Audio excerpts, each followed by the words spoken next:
Armchair Generals. Let's see if this works right here. Says the stream is live. Checking to see if it's going to pop on. Yep, it looks like it's appearing on Twitch. So, hey, yes. Hello everyone, this is of course Gamer1745. We're going to be playing some Imperator Rome as Egypt. And hanging out and whatnot. So that's the plan for today. Yeah, okay. Let's also start recording an episode as well. A few people are showing up. That's nice. Say hi if you're there and can. Welcome, fellow Armchair Generals. This is Gamer1745 with our continuing look at Imperator Rome. Is it good now? I think it's gotten a lot better. Just you can leave them if that's all you wanted to know. But we're going to look a little bit more deeper, have fun playing it, see how the Ptolemaic Empire. I haven't looked into mods on this game. I think they could really be awesome. I don't plan on modding it, but I know some of the things I've done. Okay, the Olympic Games concluded. We did not win, otherwise known as loss, but we did get a 5 pop up in popularity for our ruler. Yay.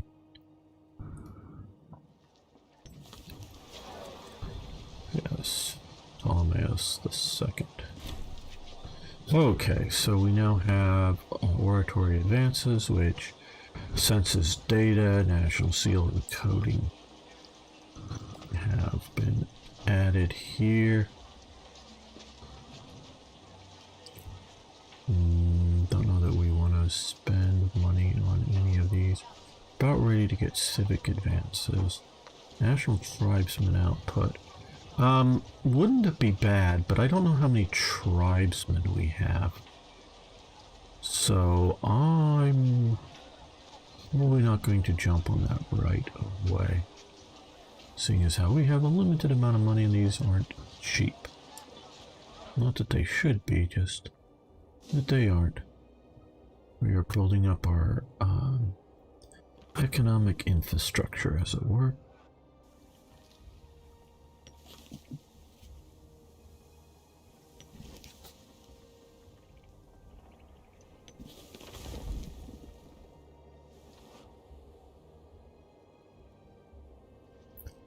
I have definitely learned that I'm a infrastructure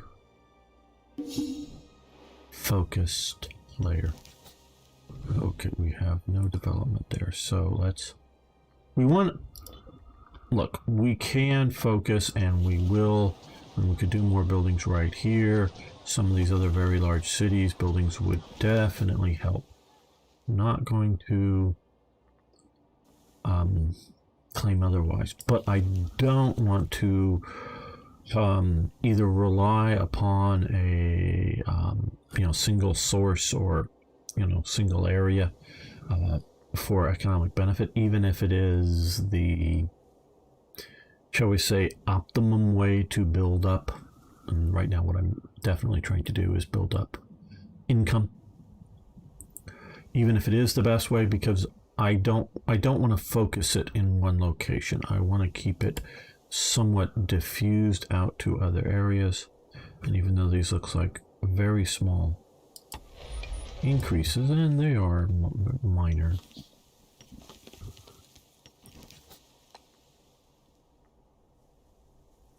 they will sort of, shall we say, magnify over time.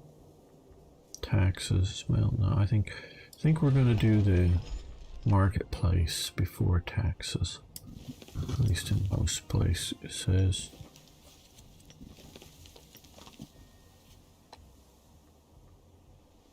Too much. We want to keep something in the treasury.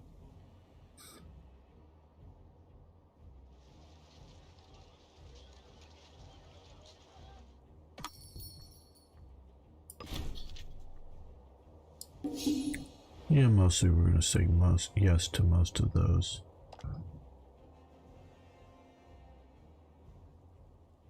Trade request. They're having fun battling each other, it appears.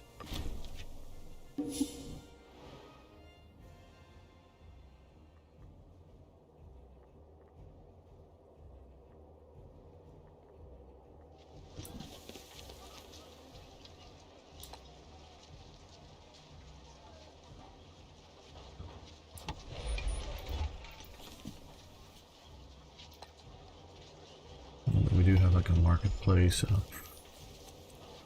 foundry, forge, foundry.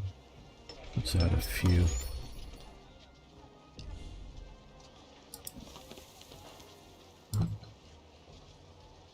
Tax offices.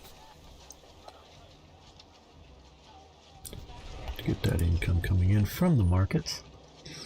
Yes. And yes. Hey Ari, how you doing? Democracy is non-negotiable. Liberty Prime is online, all systems, nominal weapon thought, written the destruction of any and all Chinese communists. Okay, Ari, well, not exactly sure your references there, but okay. Mentioning democracy, we should also, ooh, yeah, we have a lot we can build out here. It's in the Hellenistic world, and in case you don't understand, these are Fallout quotes from Liberty Pro. Okay, yeah, I have not played any of the Fallout games. Sorry, I don't know the Fallout quotes. And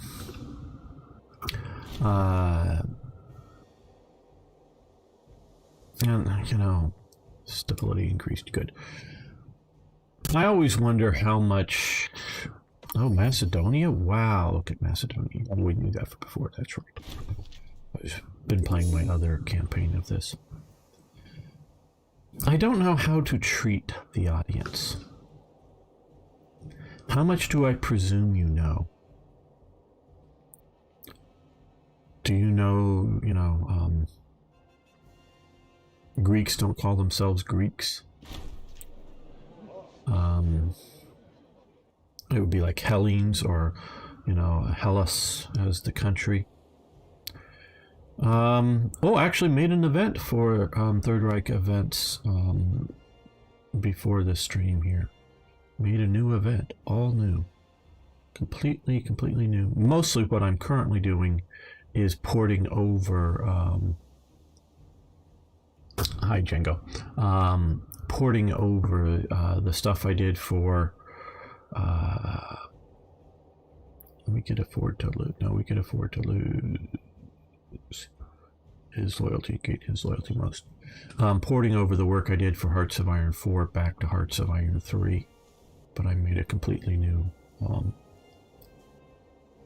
event. And if you're wondering about, there's a released version out there now that's a beta version. I haven't checked in a couple 3 days, but we gotta read this here. I'm waiting for 10 reports from the beta before I'm going to release anything more. I have an improved version, but I need more feedback. So it's sort of in limbo until people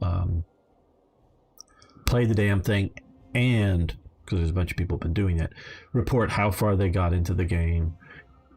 Even if, hey, didn't notice any bugs, that's fine. But tell me a year date and how far you're in the game, and then I know somebody's played to there. So yeah, so that's sort of the situation with Hearts of Iron 3 Third Reich events. Should totally move in on there being no. Oh, no. I have a video addressed to you basically that I made earlier last week, Ari, and I've uploaded it. I will probably be releasing it this weekend or very early. I have to do the thumbnail and write the description for you. All on some of your comments about conquest in Imperator Rome and my thoughts on it. Muttered Whippers force return the once heir Lagos. Lagos Legrid many years ago. Yes, he left the court to arms. Okay, loses. Wow, massive stability loss. Loses on a Yo case for that. he's back. We've got trouble. Okay. I knew this could happen, not necessarily it would happen.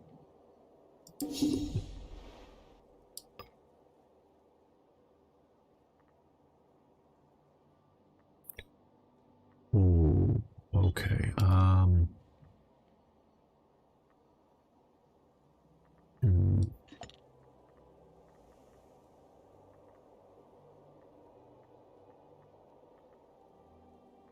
Where's the actual there? Okay, he's, and it's not that I'm in any sort of upset that people aren't posting. I just, before I release a updated mod, I want to know that it's actually working, and I just haven't had the time to put in the hours to play through it all, quite honestly. So yeah, now we're staying at peace. Peace, peace, peace be on you. I know that's not necessarily the bloodthirsty way of either the player or the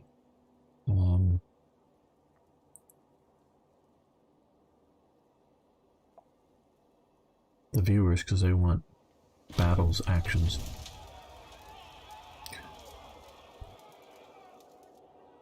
You miss 100% of the opportunities you don't take. Yes, but you also miss 100% of the dangers you don't put yourself into.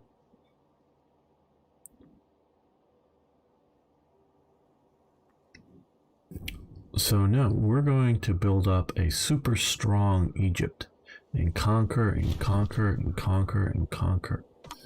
We're just not there right now. And part of it, I blame, is this goddamn game. Because, well, pause. Because we should be a very strong Egypt, but the way this game works, we're not. Okay. Go to location on the pirates. Okay, we're not going down to there. Okay. Okay. Grain. We've lost grain imports. Here? Is this where the grain imports that we lost? No. Oh yes, maybe we did. Okay. Grain. Yeah, we'll get from Ptolemy. No, Seleucids. It's Seleucids. Okay. Army improvements, discipline, whatnot. Fine. Don't know who these people are. Oh, the Nabatean revolt. Yeah, you probably won't last long, but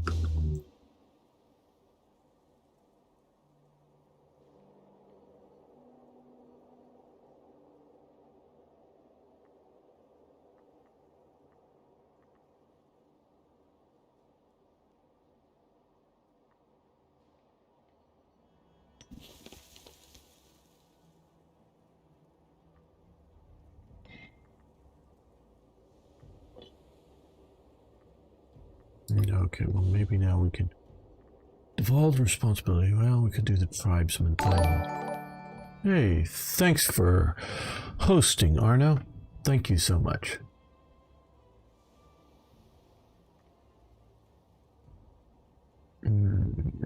Provincial civic investment costs.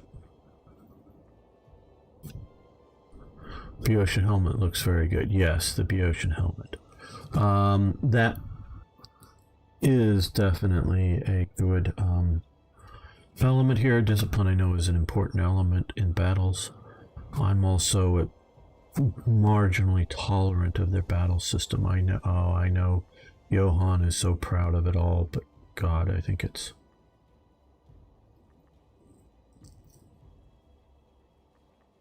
just barely acceptable. But you know, I think what we're going to do is see, what I'm really trying to do here is improve the economic situation. One of the ways, okay, there's only two ways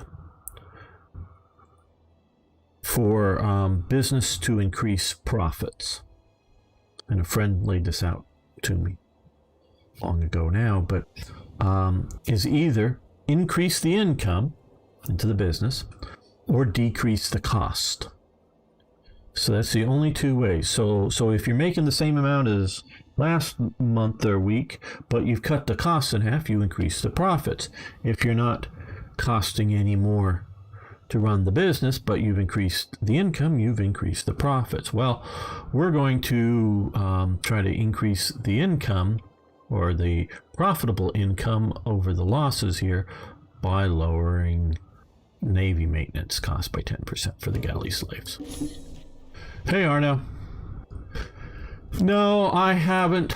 We finished with the last series. I haven't looked into Black Ice. Quite honestly, I feel sort of tired and drained right now. That, not like from lack of sleep, actually, because although I've been up all night, I woke up at 10 p.m. my time, and it's now 8 a.m. my time, so I've not been up long. That was after a good sleep. It was just yesterday and the day before.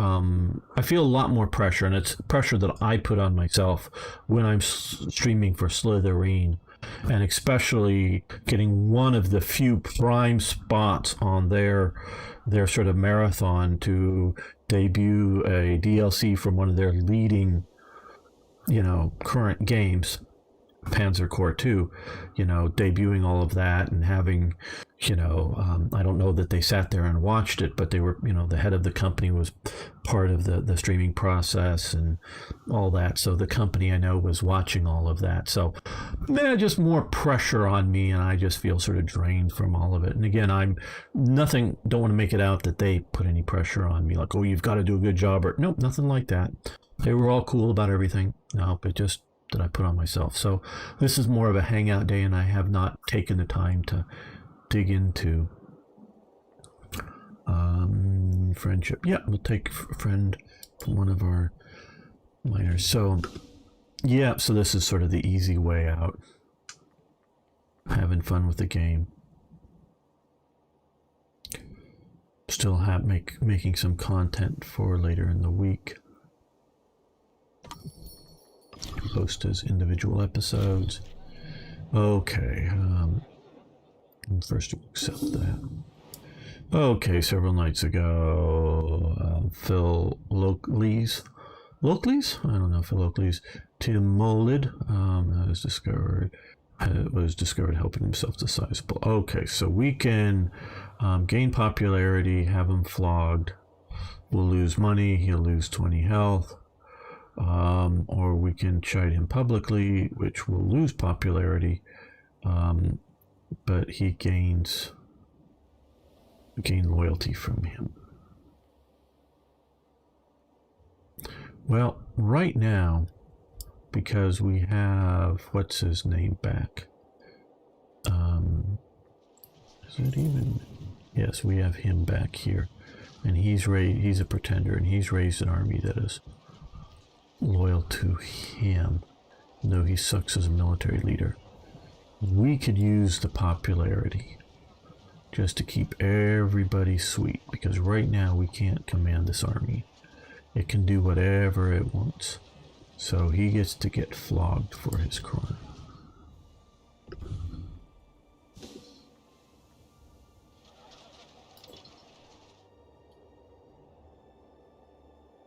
But so far, other than we have to pay for the damn army down here, is not a problem that he's just sitting here. Okay, it seems that Chabeas Dionid has gotten his hands on a lot of wealth. Okay, Egypt. He will quiet down at time. Hopefully, we lose some popularity. Time to share the wealth. Nope, we don't want to lose loyalty from people right now.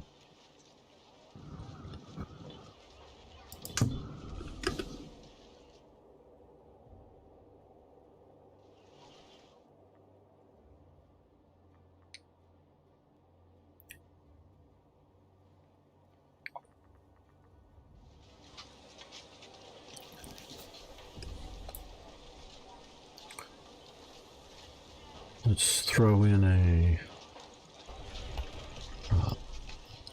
aqueduct system.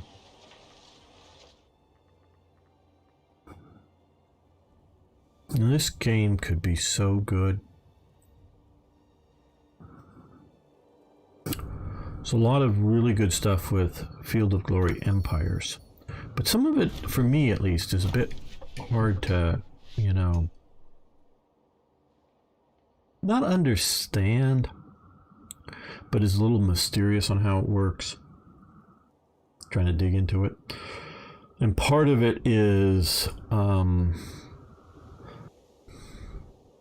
sort of an odd mechanism to take care of what they do with aggressive expansion and tyranny and whatnot, is their sort of decadence and what's the other sort of tokens that you get that sort of balance things out. Get too much decadence, your empire starts falling apart, that kind of thing. Okay, good. This is one of the reasons I'm keeping a bit of a thing, because we will gain more legitimacy here if we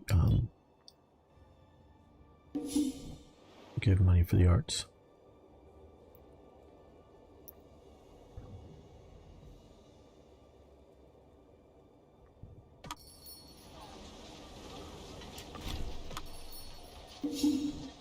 Yes, basically just yes.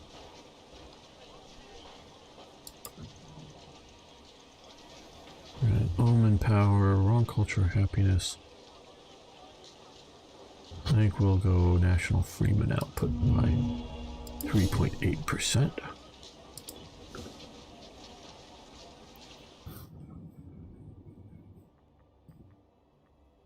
Oh, we've got pirates. I see we've got pirates. Let's see if we can go snatch up a few extra vessels. I know we don't have to pay the maintenance on them, but yep, 2 more vessels.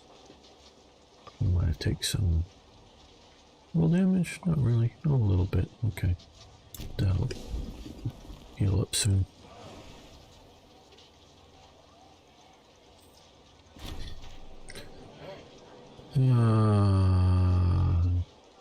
Yes. Use the loyalty. We don't want to lose too much loyalty. We will lose, oh damn, more legitimacy and popularity. We'll take it though. Because again, I'm worried about him down here. Yep, civil war. Okay, we're gonna have civil war shortly. We don't want a civil war. That is one of the things that'll tear us apart. So what? Well, oh, okay. Oh well, we click here. So here, this guy, he is potentially savable.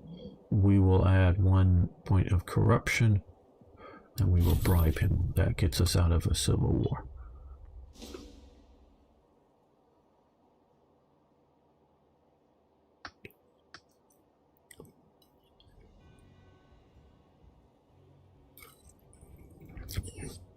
So far in my other campaign that I've been playing, I've managed to actually avoid all civil wars, which has been very good.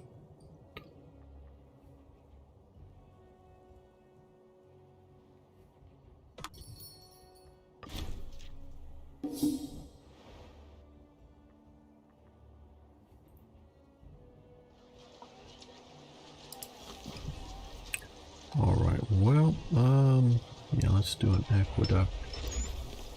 Like I was saying, in Empire's Rome, they have a lot more building variety, specific industries to do. It's a much more richer game in that aspect, though where it really, in my opinion, falls down is their yearly turns. I just don't like that. And this game has so much more potential. Okay, good. This is also, let's see, so we'll get national commerce income plus, you know, 2.5% and population capacity up. Okay, but national commerce income from state harbors, build cost, big thing, down by 5%, and national citizen output. So we want all 3 of those. And we won't be able to get all, we're heading towards a civil war again. He's dropped down, damn. That is not good. Ooh, I don't know that that would work, but we will try this. Probably won't get him out from being a completely down. Well, we may have a civil war coming. Oh, there's another thing I wish we could do is assassinate your own people in your own government. That was a Ptolemaic trait. Now, it may go wrong and it may, you know, cause even more problems, but okay.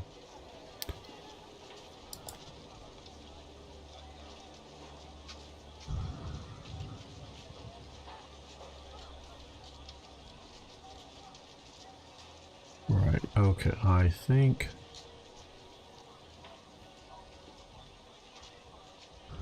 Nash, oh no, yeah, we'll do state harbor fees.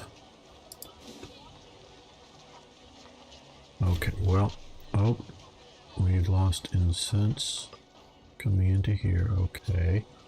Let's see if we can find another source for incense, and maybe just, nope.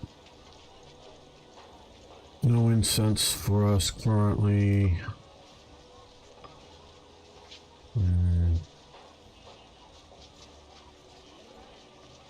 Don't have hemp.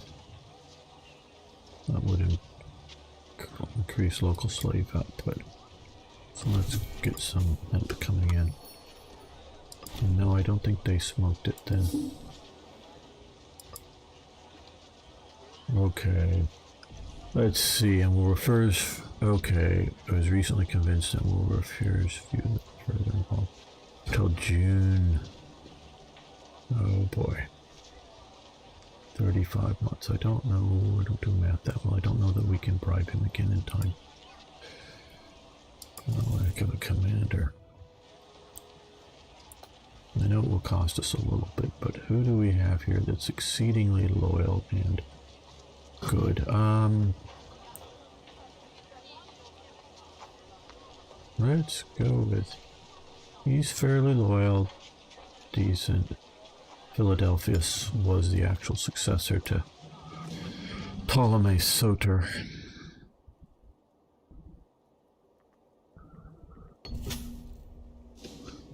Okay, encourage merchants from abroad. Okay, well, let's take a look at some of the places I've learned where they are. These others, Iope, OPE. Where is that? Okay,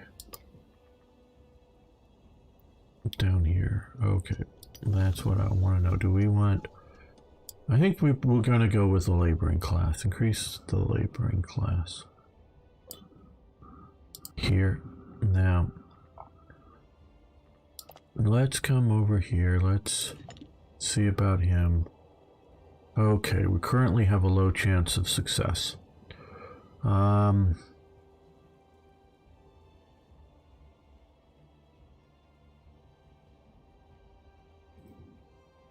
See if we can bring him to trial. Trees and lose 10 stability. We're already damn unstable. Oh.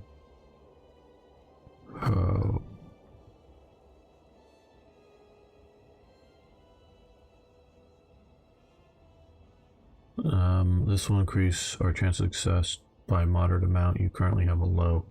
Okay, we're gonna have to go with treason and lose the stability. Now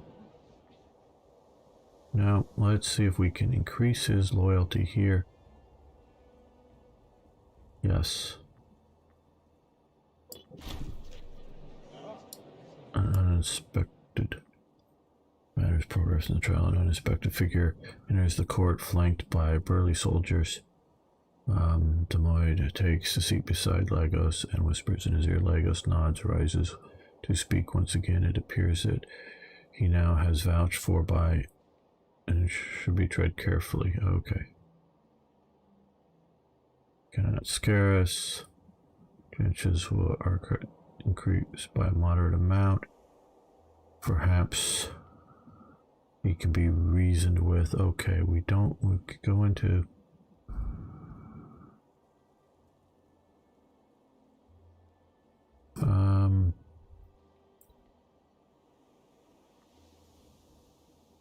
chance of success By my, well, decrease. No, okay, we don't want to decrease it, so we'll buy him off. We'll put it, we'll go into that.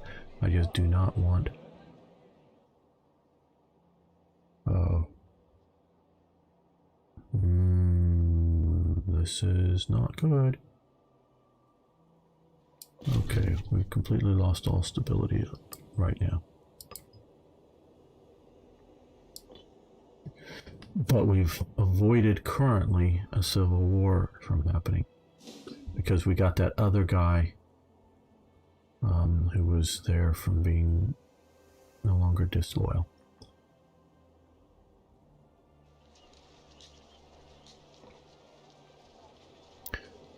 So if we can keep things from being too bad, we might just do this.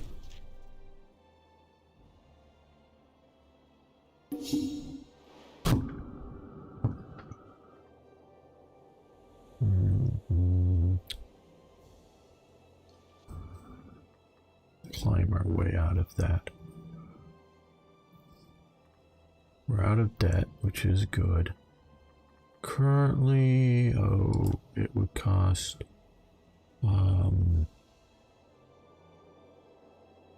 ritual would cost that. Okay, I think we have the political influence.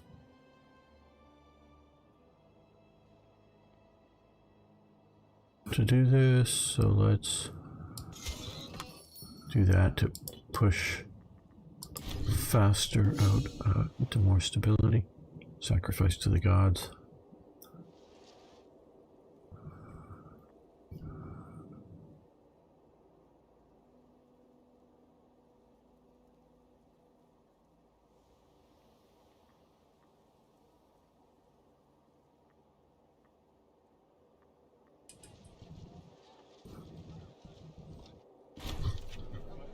Uh-oh. Why can't they get the names right? Why can't they get the names right? You know, yes, these are Greek names. So they have come in here and made a file of possible names for Greeks. Why couldn't they make a special file for the Ptolemies? All the Ptolemy men are called Ptolemaeus. They may have different suffixes, you know, Ptolemaeus Soter, survivor, Ptolemy Philadelphus, isn't that like brother lover or something like that? Or is it father lover? I think it's father lover. And they don't mean in a physical way, but you know, there's sub things after it maybe, and the women are all named Cleopatra, Berenike, and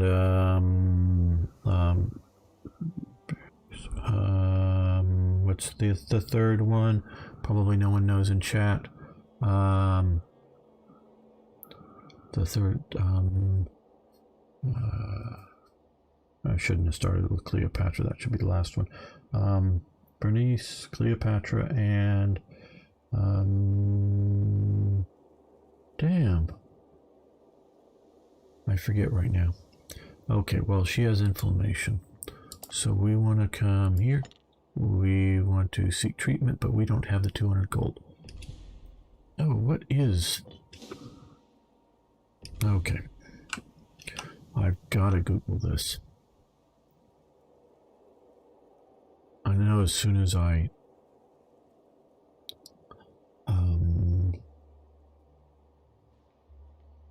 right,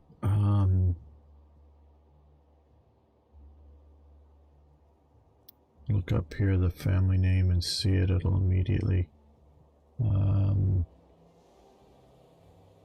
pop into my head, or you know, remember it.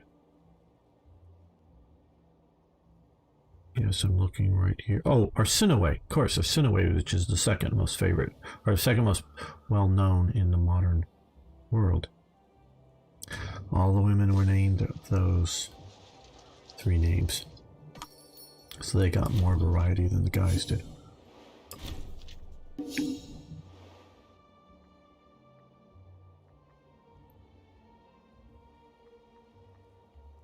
Okay, we're going to wait till we get to 300 before we seek medical treatment. Oh, splendid. 3 stability. Great. Oh, we needed that.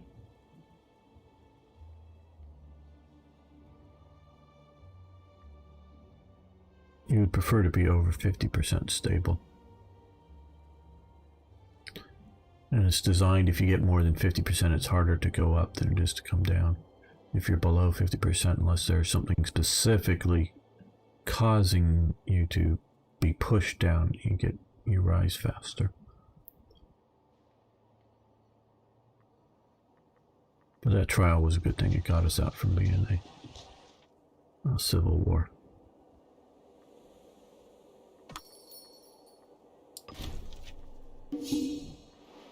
Okay, there we go.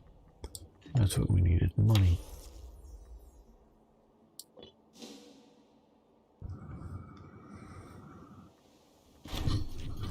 Okay, stockpile disappears. Garrus is responsible. We lose a little bit of loyalty with him, but we don't have a lot. We don't want to push that down. We could pay some money, gain loyalty from him, which we could use. They get food. I think that's what we'll have to do. Yeah, it was the best outcome, I think, for... We want to continue to build up loyalty of... Okay, grain. We'll deal with that in a moment. Of all of these people here, okay. 54, 59. Not terribly great, but not too bad. Okay. Okay, they no longer have grain, so let's see if we can find another grain source. Get it from a random Seleucid.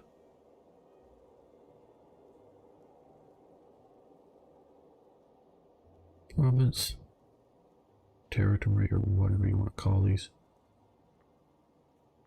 Well, Judea is being barbarians, rather. Okay, they're coming out of here. Okay, we've yet to build our road network. I really wish, and as this sort of series is, you know, is Imperator Rome good now? Well, you can build roads now. We're going to build roads.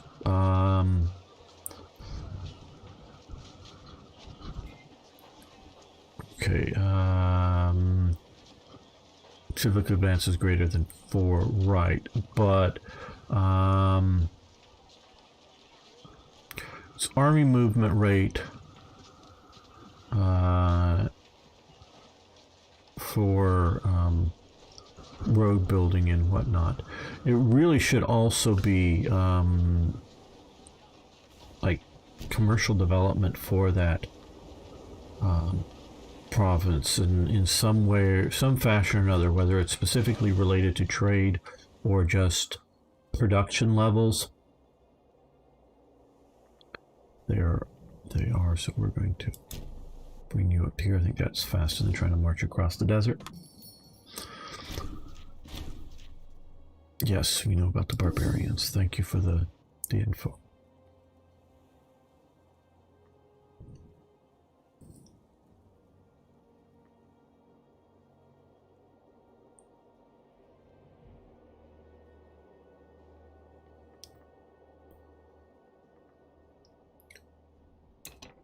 Oh, we want the army.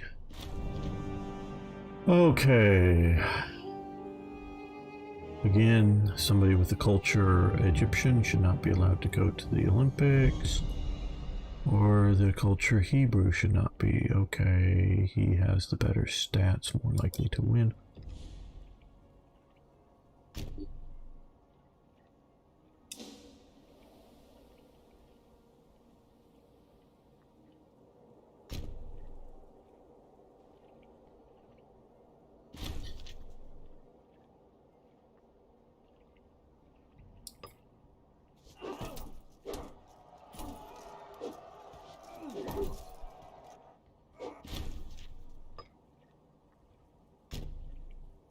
Chase them down.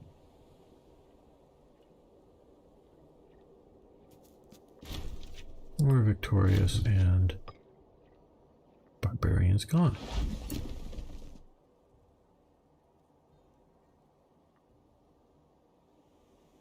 How much is this army costing me currently? Oh, not costing me anything. Okay, well, cool.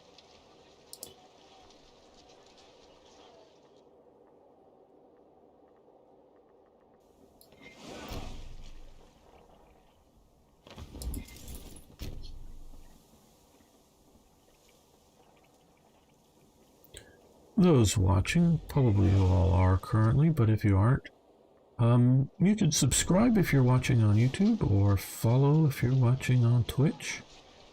Love to see you around more often. Oh, good. Treatment successful. Oh, wow, we won. We sent him and we won. So we gained 6 stability, which is, of course, currently is wonderful. And a bunch of the other Greek city-states like us better. That's nice.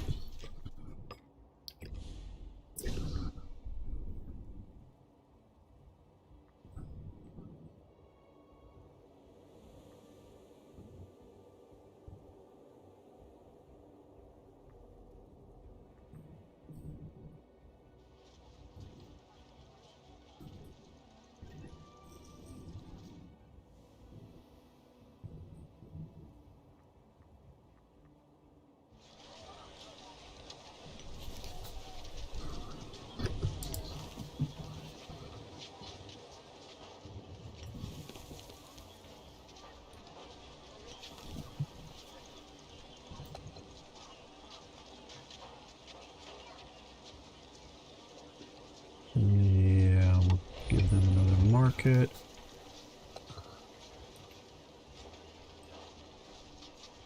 And they can have a... They're pretty happy already. We could do build a mill. Get the slaves a little happier, maybe.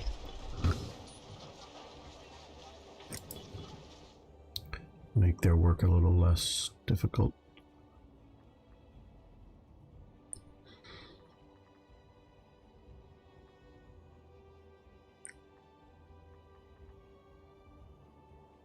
So I was just thinking about, gain stability by sacrificing to the gods. And it must be, I don't know, maybe it mustn't be, but it's very different from the way we see the world and understand the world than they do, or they did back then, or people in some primitive cultures, of why things happen. Why things happen. And both from a, physical world sense. Why is it raining today? The gods wanted us to... Oh.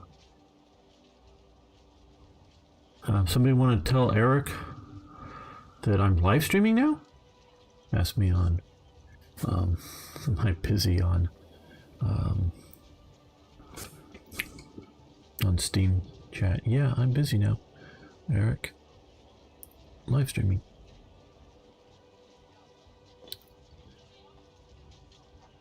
And, why is it raining at any given moment or something? Now, of course, we also, why did we, get in a car accident or, or whatnot? Thank you, Arno. I mean, he's welcome to come here and we can chat if it's something that I have a guess that what he was maybe wanting to talk about, but if he wants to chat here, because we are just sort of hanging out and playing, and if he wants to chat with us, that would be cool. But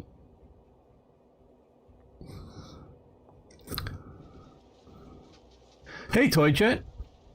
We're playing Imperator Rome, at least I am, and hanging out with people. We're going to see if we can build the greatest empire ever known to man. And Eric,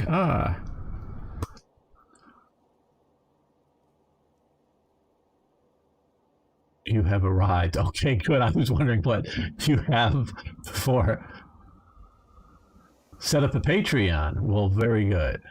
You set up a Patreon? Very good.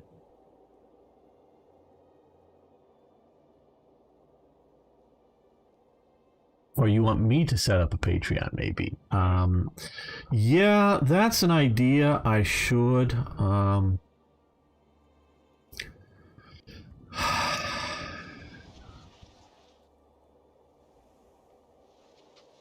You don't know how bad accepting money feels, though that's the way things are going. And the only way maybe to have things go forward. I am just constitutionally, well, you know, okay, we're going to end the episode, but not the live stream, so everybody out there, you know, hang loose. But those watching later on YouTube, thanks so much for watching. Thanks for liking the videos. If you haven't already, please subscribe to the channel. See you around for more historical gaming. Okay. We're going to keep going with this, but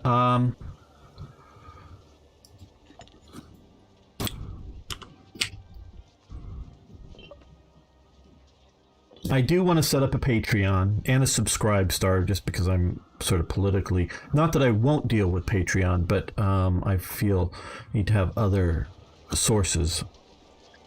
But what, and I know you've said a couple of things, and I'll get to that in a minute.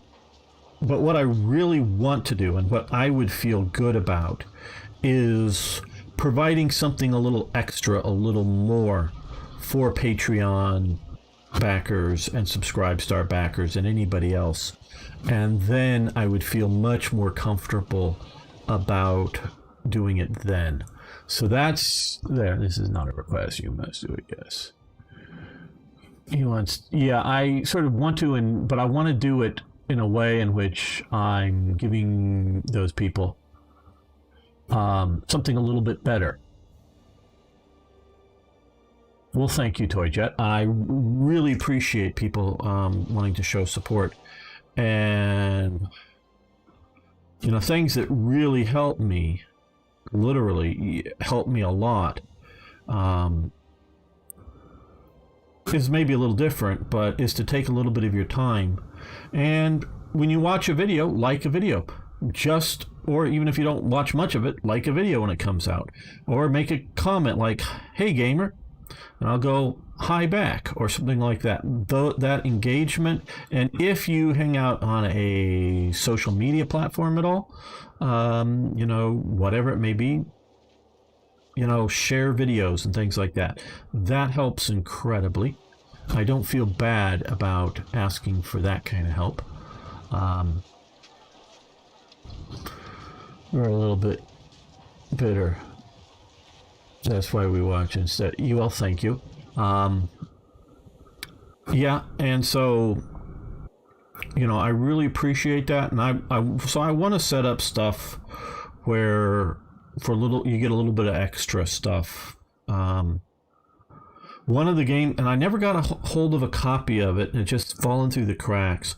I wanted to get a copy of Blacker Ice, and I don't know what is it, Maverick or the other guy, I forget which one that's running Blacker Ice. I requested to get in, and I don't know if it just fell through the cracks on him, so I never got a copy of it. I wanted to play Blacker Ice for a you know, smaller paying audience, just because if you know anything about Blacker Ice, my understanding, I have not played it, but I've heard a bit about it. It's a bit more controversial than, and definitely not approved for use in, you know, normal Paradox games. So I wanted to get a copy of Blacker Ice and play that. And I asked for it way back when, didn't get it. Didn't get any response back. It wasn't like a no or anything like that. So I Don't know what happened to the request, whether it was just not seen or seen but not acted on. I don't know. But that's the kind of thing I want to do. Okay, well, I'm going to start another episode here.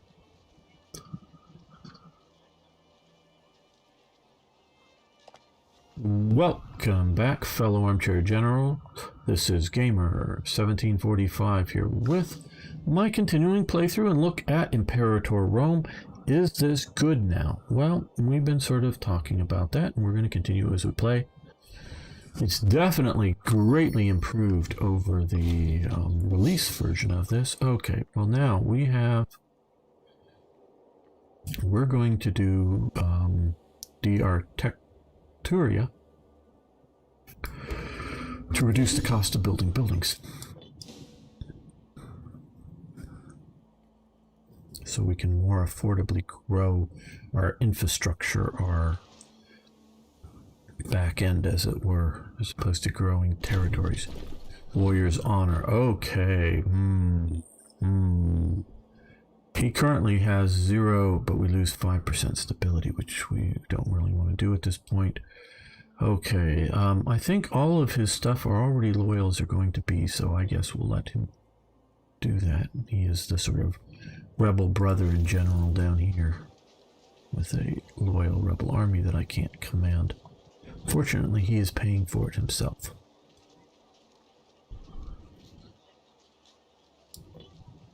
Which does mean if anybody attacks us, that army will go after them too, but hey.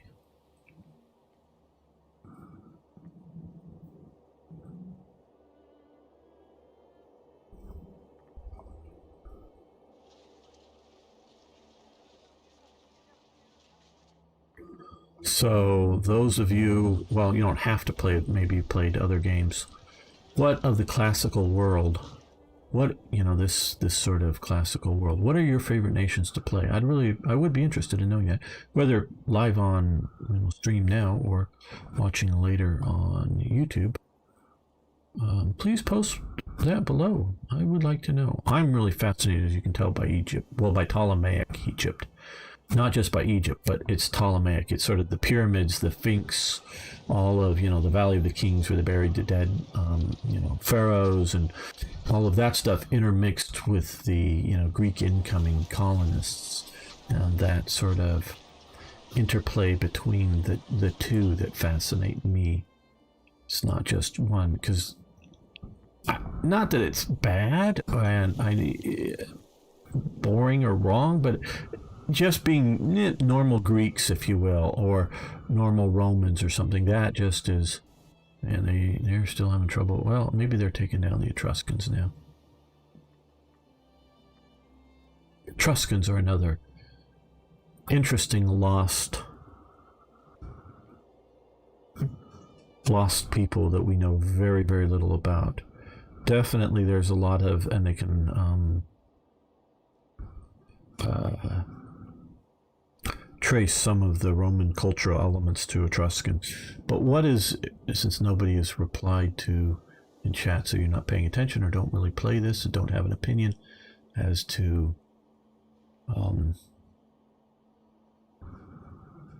what's your favorite country to play?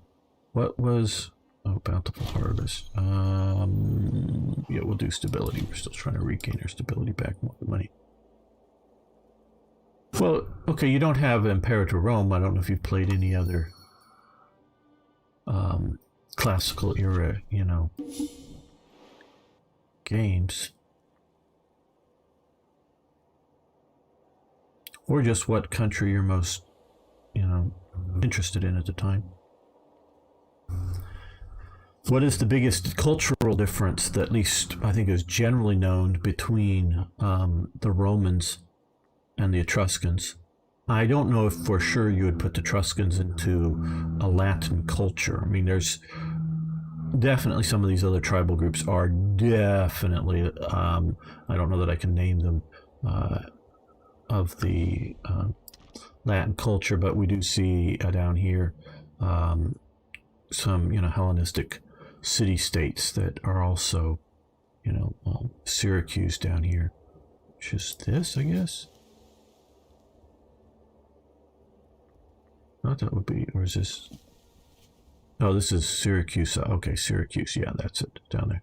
Syracuse is a major Greek colony that big wars going on. So not all of this, not all these people are. We would go with Latin, but I guess they're considering it, well, Etruscan. But I guess it's Etruscans. Remember, italic is what they're calling it, italic group. But what's the biggest cultural difference between Etruscans and Romans?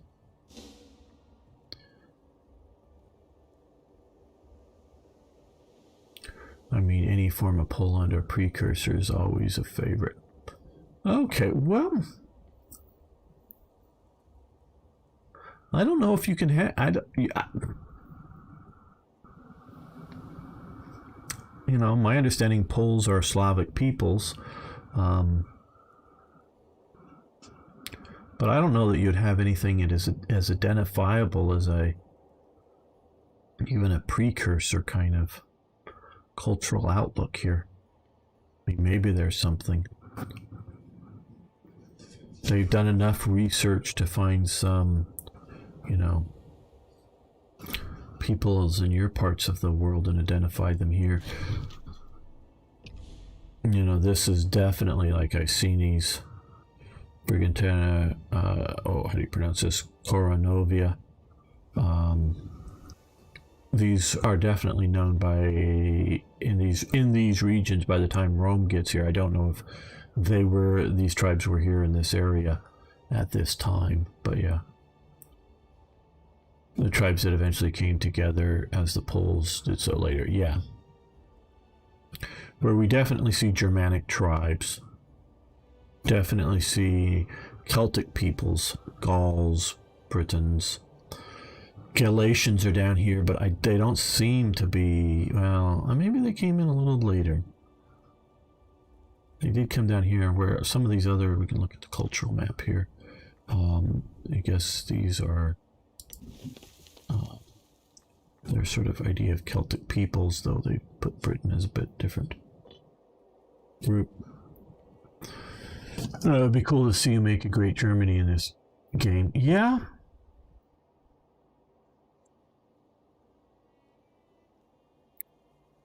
That would be interesting.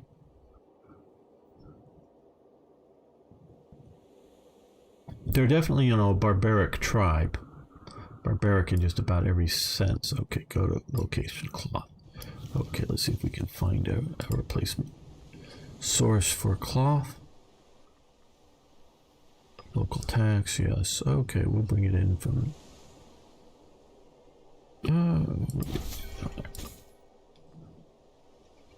First written account of Poland is 1070. Okay, or so.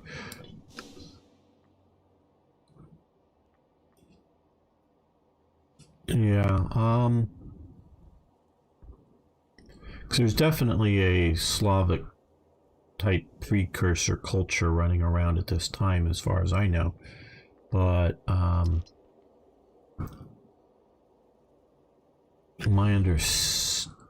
know. But there's a lot of Germanic peoples. I don't know if this whole area here that has tribesmen is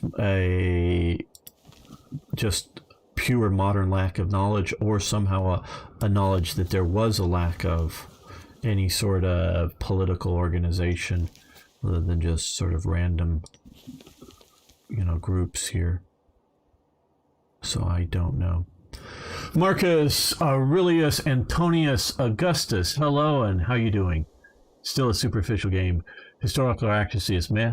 Yep, even Rome first had the Astasi principles and Tyranny back in 2004. The interface of Imperial Rome looks 10 years outdated. Okay, well, I don't know that the interface, I'm going to agree with you, is outdated. Not saying you didn't see it 10 years ago, but I think it's a good interface.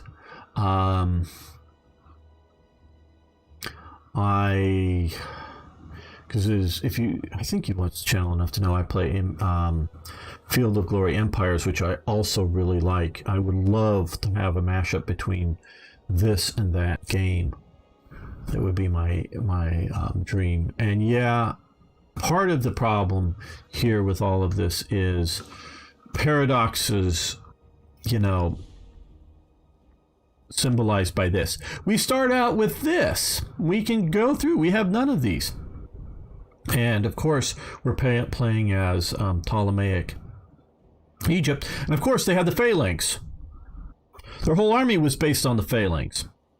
So we should start with this technology. Whether we should have the precursor technologies or not, I don't know. But we should start with this. Oh, I'm doing well. Well as can be expected watching the current revolution. But yeah, and I get the idea of improving things over time. But I don't like this tabula rasa, the blank slate. I don't like that. Which is what I gather you're talking about. So other than one very early sort of trial play of Rome, I mean, maybe even before the game, fully came out because they gave me a press release copy of the game. That's what I'm playing on. It's updated along with everything else. And they have given me the DLC as well. Thank you, Paradox. I do appreciate that. So yeah, I was playing this slightly before release. I played Rome. So it's been a long time since I've, and so I've not played any of the moderner versions of this game with Rome, so I don't know how it's changed. But yeah, it's also sort of a tabula rasa situation, which it shouldn't be. And of course, my big hobby horse with this is they don't have the damn right names for these people. Going on. All the women, wrong names. Ptolemy drops out, wrong names. We know who these people were. Now, of course, I don't think we want something so tight that starting at this time frame and running up to the times of Julius Caesar, that we will have actual Julius Caesar fighting an actual Pompey in a civil war. Now, if you want to make a game that starts, as at a time frame as a young man Julius Caesar or something, and you want to play that game out, that would be a great, and if you build up a good semi-scripted, with Cicero and Pompey and, being able to have Caesar marry Pompey's daughter, and whether she lives or dies, do they stay in alliance, and whether you want to script in all of that, and then you go into the civil. If you want to build that game, that would be really cool. Obviously, you don't want to build a game that starts a couple hundred years earlier and is forcing you to that result either. You don't want that level of straitjacket. So you do want a more flowing thing than that. But you could build up a game that deals with all of the... and I know you World War II watchers are surprising. I know that Julius Caesar marries Pompey's daughter, who then dies, and which sort of breaks them apart in their alliance and whatnot. So I know I know a lot of this stuff. Respecting antiquity version, to be honest, but Imperator. Well, no, you will see they've moved Hoy more into EU, and this is sort of, like you say, a remake of EU Rome. I do have the game. I've started the game, EU Rome, but I've never really played the game. And Alia Jacta Est. I'm not good with that Latin. I've not heard it and associated reading that. I have the game again, but I have not played the game. And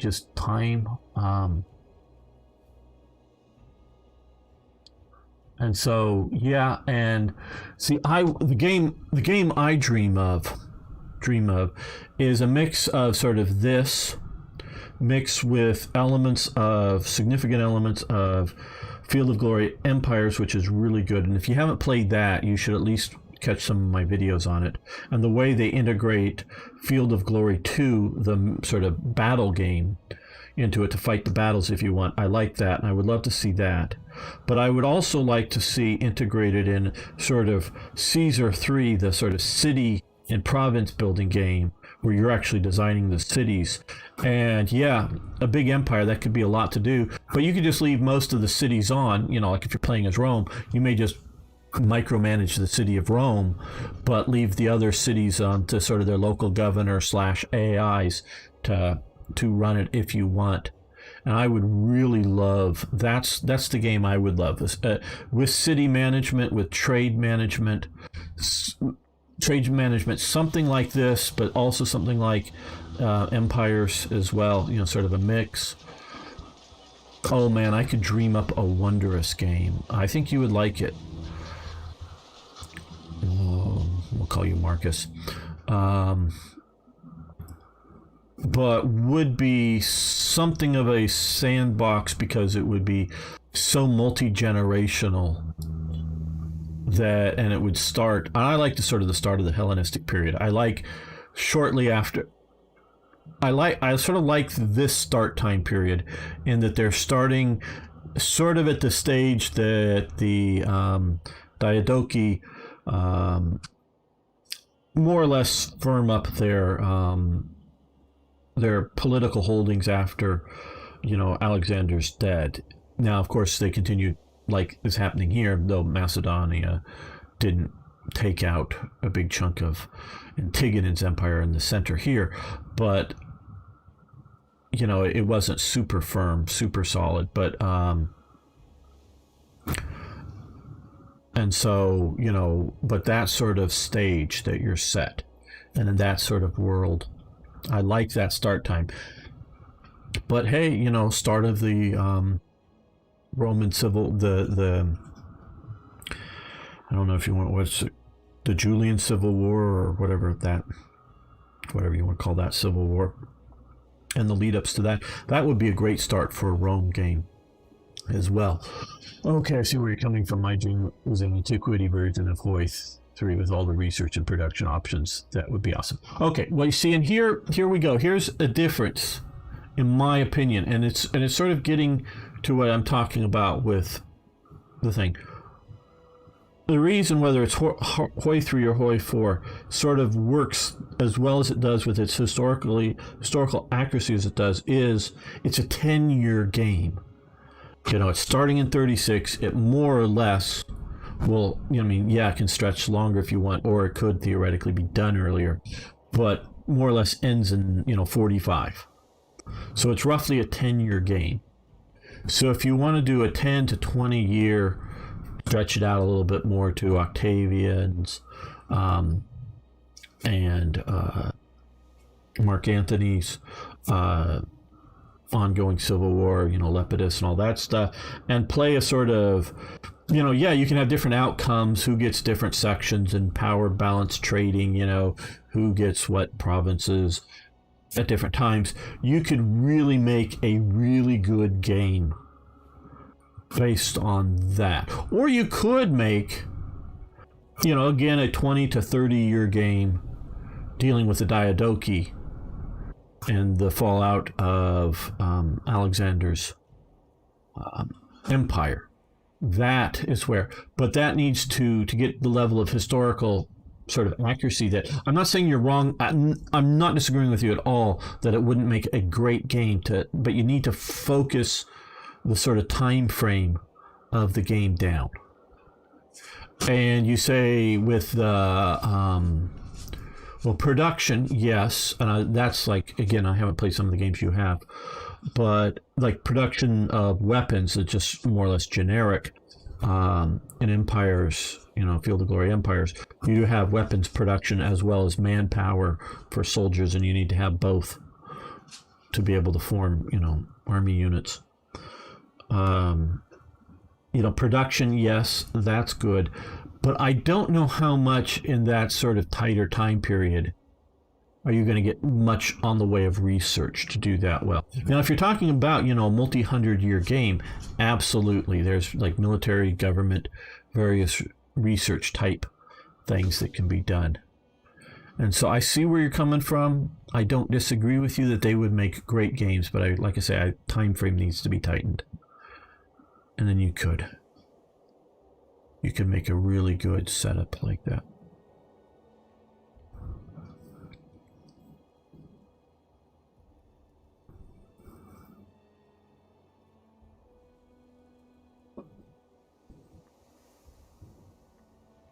How are these guys doing? How old is he? He's 40 years old.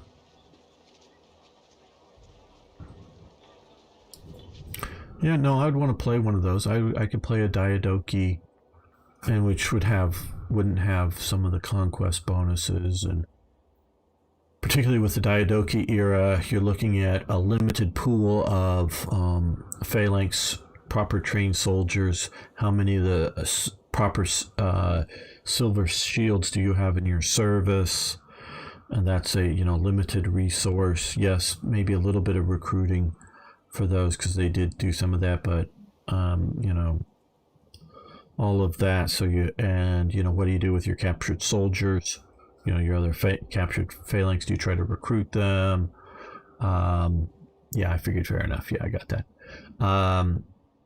And all of that could be a real sort of interesting game, because really the soldiers that really counted for anything at the time of the Alexander's death, the only thing that really counted were the phalanx. There were still some city-states producing hoplite or hoplites, however you want to pronounce that, troops that were still good, but they would be crushed by equal number of phalanx, but they were still useful. And everything else was just sort of skirmish soldiers that were around the edge of the battlefield that you'd need, whether it's archers or slingers or javelin throwers or something like that. But the deciding point of the battle was the phalanx by that point. And that's what mattered. And so you have a limited pool, because a phalanx is much more than simply just giving a bunch of people really long pikes and teaching them to sort of kind of drill in, right face, left face, forward march, that kind of stuff. Drill in unison. It's more than that. A lot more than that. Okay, we're going to continue on our increase the Freeman output. But I do like how they've increased the numbers of, if you will, religions or, gods that you can have, and they have different effects, so it isn't all just the same thing with different face. So they've improved this. This is sort of how they should have released the game in this state, and then worked on from there. Because a lot of people don't understand the cost of producing something like this. And if you want a full game, fully done, fully developed, wait until whether it's Imperator Rome 2 or Vicky 3 is out, or at least announced, and then hey, Victoria 2 is done, now go buy it, or you're just going to deal with DLCs that continue to add to the games. Okay, apprehended after making a scene in the mausoleum of Alexander the Great, a strange but curious, intelligent man, Rahimi Barca. Is that one of the spellings or whatever for the Hannibal family? What is Phoenician culture, religion, Hellenic? Would that be these guys over here? Carthage?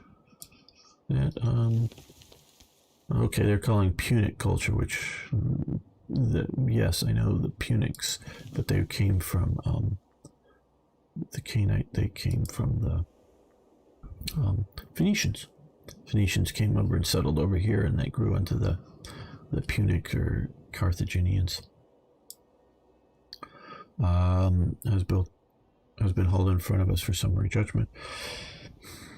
He remains reticent about his reasons for disrespect in a memorial, but we should appease him. Okay. Becomes a prominent family of Egypt, gains prominency, loyalty. Let him rot. We gain some tyranny. We gain some needed popularity. Or put him to death. We gain even more tyranny and more popularity. Wow, he looks like an impressive military and political leader, though. Okay, families. Show families. Okay.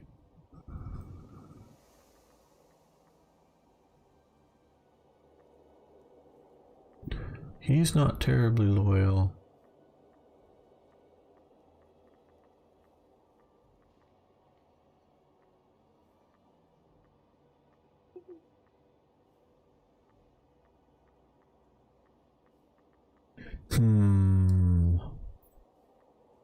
I think we will just go with this to get more popularity.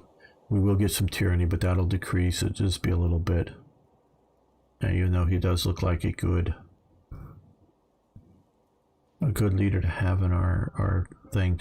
What I think will happen, because a similar different guy character happened to me, it went, oh, you've got too many families now for the size of Egypt, and it got rid of one of these families, and it sort of created another pseudo family. Now this family sucks pretty badly because they don't have any women in it, though. But we have a lot of women in our family. And that's another problem with this game currently. It seems to run out of women. Well, because the families marrying within themselves, which really wasn't as really wasn't done with the Egyptian or the because Zenoid, yeah, they're another problem with this is because they allow family members to marry here in Egypt. All these Greek families are marrying in and amongst these themselves. Now, okay, we'll let them rot, but okay. To the best of my knowledge, and I'm going to take people to mean what they're saying and not meaning it figuratively. They have at least one set of correspondence that were sort of, and I know I've mentioned this, and I think in the earlier streams, in sort of middle class, if you will, Egyptians, husband and wife, separated over a distance for a while, corresponding with each other, calling each other brother and sister. I don't know of a clear source, and again, I'm saying I don't know doesn't mean it doesn't exist. I just ignorant of, and they may. I don't know of a standard convention that husbands and wives always called each other brother and sister as some sort of thing. Because if you look at some, I'm going to stop this because I'm sort of thinking and talking. Some religious conventions in the Protestant world, they, this is, we're talking in 18th century and whatnot, will call either everybody or at least fellow members of the religion brother and sister. And they don't mean it because, they're not brother and sister, and they're not even, related through marriage, so it isn't even like brother-in-law and sister-in-law or whatever. It's just purely a sort of religious convention. I don't know of that existing in ancient Egypt. I just don't know of it. We do know that it's clear that at the royal family level of the multiple Egyptian dynasties, particularly the native Egyptian dynasties, of definitely close, including brother and sister, family marriages. We know that to be a fact.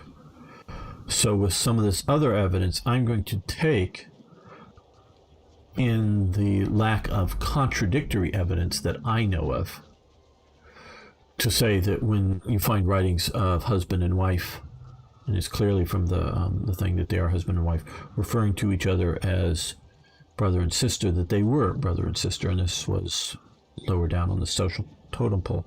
So this is something that was done to some degree. I don't know how common, but done to some degree in Egypt. This is not something done at all within Greek culture, as far as I know.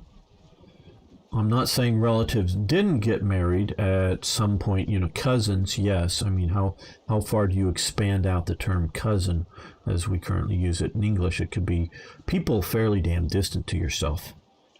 So, and if you're looking, a lot of Greek city-states are made up of tribes. And they're not, like Native American or Indian tribes or whatever you want to call it. They're sort of groupings within the city-state.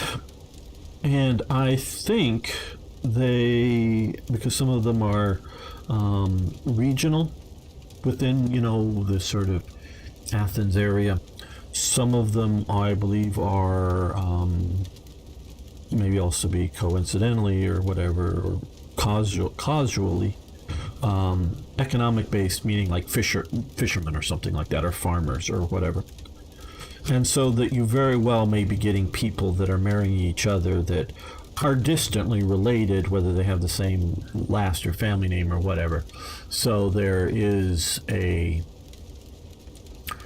not, so yes, I don't know how close of a relation you would expect to see someone getting married in Greek culture, but I don't think it goes anywhere to like uncle to niece or aunt to nephew, or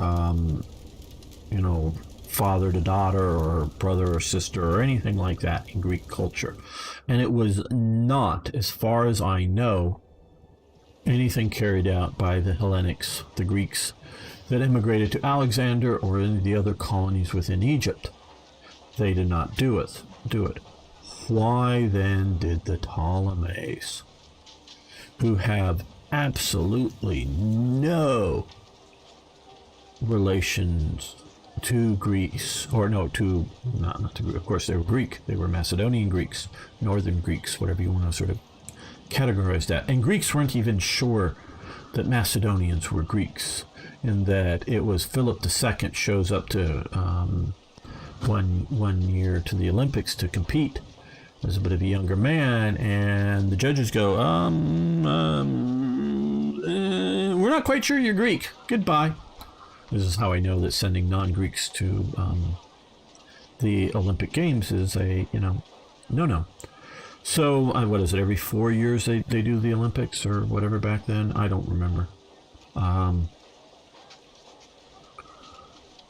Or whatever the time period. But he shows up at the next games with a nicely produced genealogy that shows he's descended from some Greek god. That must be enough. And then they go, yeah, okay, you can compete.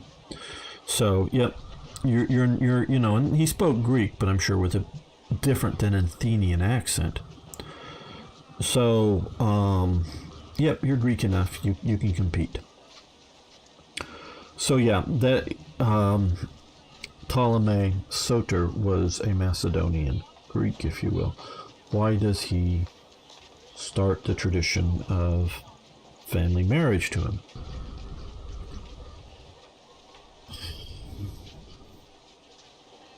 I'm not the first, so it means I'm not the only one to have this belief, theory, idea, whatever you want to call it. I believe Ptolemy was Alexander the Great's half-brother. But unlike his other well-known half-brother, Philip III, who had some mental problem, we're not sure what it was.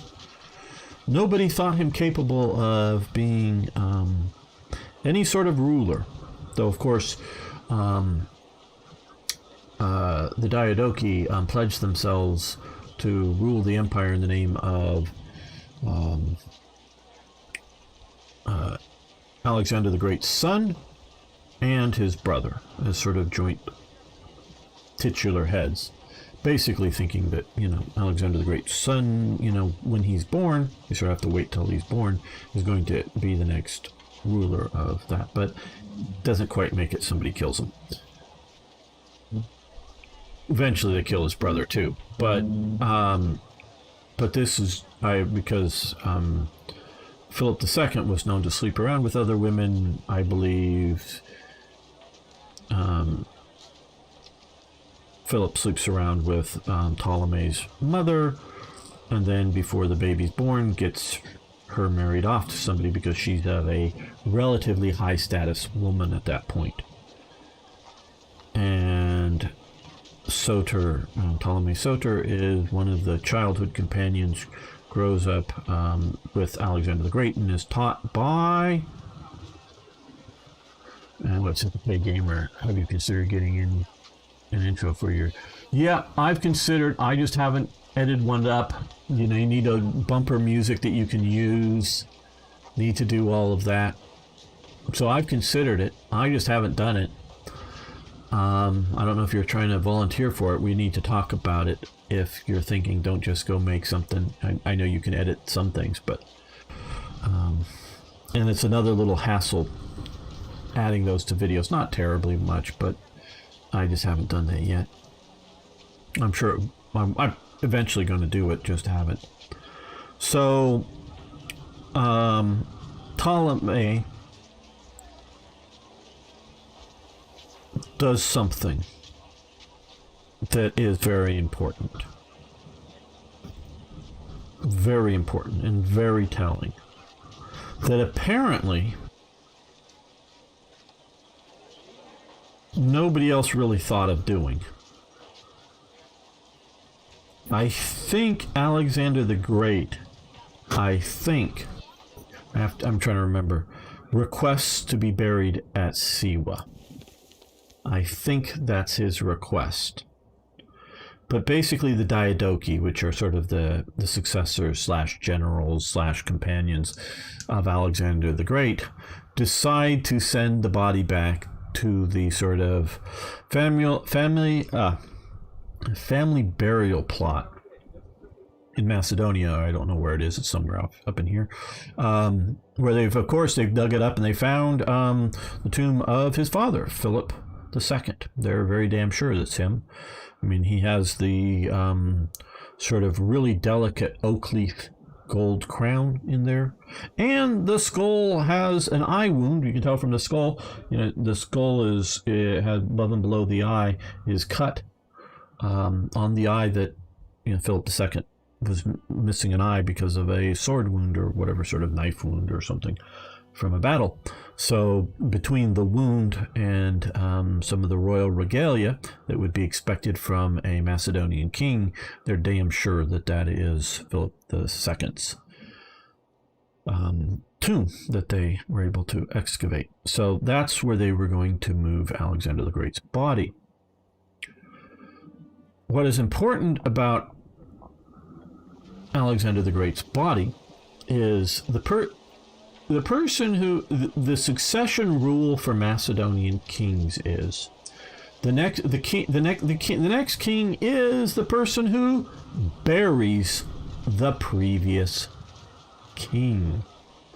So he who buries the last king is the new king. And so that could be father dies, could be old age, could be sickness, could be a wound in battle, gets infected, dies,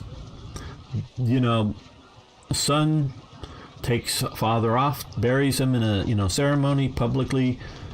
He's the new king. Could be king is in battle, loses to the other, and it would need to be, to succeed him, you needed to be a Macedonian noble. It wasn't going to be some slave who got a hold of the body and buried the body. It wasn't going to be some foreigner. So if some Celts or something came across the border and fought a battle and defeated the Macedonian king, just because whatever tribal chief or whatever that might be buries the body doesn't mean he gets to become the king of Macedonia. Needs to be, a Macedonian of reasonably high status. So there is a status element to that. That you have to be of the acceptable type. But say if you were of the acceptable type and you, whether you consider it rebelling against them or whatever, or sometimes there might be other sort of things, but you come and defeat the current king, and then you bury him, and you normally bury him with respect. You're now the successor. You're the new king, and that's sort of why you would bury him with respect, to show everybody that, in a very well-marked grave, here is, the last king, now I'm the new king. So Ptolemy sets up a raid to capture the cortege, the funeral procession, which supposedly had thousands of people in it, not just thousands of guards, but thousands of people moving across, and it was through Syria at the time. Come up here to capture the body. And at first it buries it, I think, in Memphis for a few years, while setting up and establishing Alexandria as the city, and then once he builds the mausoleum, transfers the body up to there. So that has absolutely nothing to do with his right to rule in Egypt, especially as the Egyptians would see it. They wouldn't care, wouldn't bother him one way. But what he is saying is, I am Alexander the Great's successor, because I buried the last king of Macedonia. I buried the last, or the only king of the only, king of Alexander's empire, if you will, or the previous king of the Persian Empire. Alexander the Great, of course, and I don't know the details right as I'm speaking now, but does get a hold of at least the head, because that's what's brought to him, I believe. But I think he asks to has the somebody go collect the body of Darius, and he buries, in some sort of, tomb, the previous king of Persia, which may mean nothing to the Persians, but to the Macedonians means he's the new ruler of the Persian Empire. So Ptolemy is saying, I am Alexander the Great's successor, and I think very much, to get back to why they do a lot of family marriages, is because it's the importance is the blood relation to the to Alexander the Great, but also to Philip II, which he I think believes he's descended from, and they want to keep that family legitimacy bloodline generation after generation as relative pure as possible. It's not 100% pure, because there's only my knowledge of any of the there's a lot of sons, a lot of daughters, a lot more daughters, I think, that survive to adulthood, and a lot of the daughters get married off in different places. One of the daughters gets married off to the Seleucid ruler. One of her daughters then comes back and marries, and the Seleucids are another Macedonian family, but who don't marry only amongst Macedonians, and definitely don't do the family marriage stuff. So they're not like pure Greeks at all, but they're, and there is not such a strong racial identity with the Greeks that expand. They're not looking for, they don't look too much to skin color. They look to culture, as far as I know. So if you grew up in and especially if so they don't worry about, are you half Macedonian and half Egyptian or something? No, it's that you grew up in a Macedonian household, whatever your genetics are, you're Macedonian. But they often worry about marrying other, Greeks or Hellenics. Again, not based so much on race at the sort of more elite levels. It's based on culture, as far as I can understand. So they do, so that one sort of Seleucid does but who has Ptolemaic descendant, comes back into the Ptolemy line. And of course, there's, as the family does sort of branch out and get further away from any real chance of succession, they, of course, mostly are marrying either other Greek families in Egypt. Well, that's why you get a lot of Ptolemies, plus just people naming their children after the ruler. Or they're being, married off to other different royal houses around to cement relationships.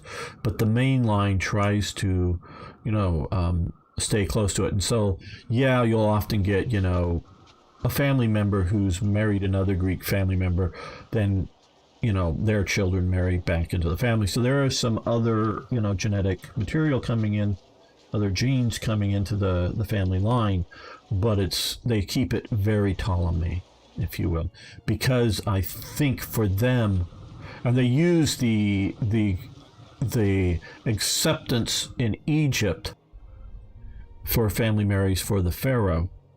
And remember, when the Ptolemies talk to the rest of the world out here, it's, and I always mess up how to pronounce this. Basilius, they use the Basilius, which we sort of translate to king, but it's not quite king. Basilius term, whenever they're talking, like when they're ruling in Cyprus or any other parts, or just talking to other Greek or anything outside of Egypt, and whenever they're talking into Egypt, they're referring to themselves as Pharaoh. So statues of them in Alexandria will be in the Greek guise. Statues of them in Memphis, or what Cairo is sort of, this would be up here, modern day Cairo kind of thing, just sort of around here, they will be doing statues much more stylized in facial features stylized to the Egyptian style, and definitely wearing Egyptian costume, sort of rigid is what I mean by the style, both sort of facial stylizing and very rigid unnatural poses.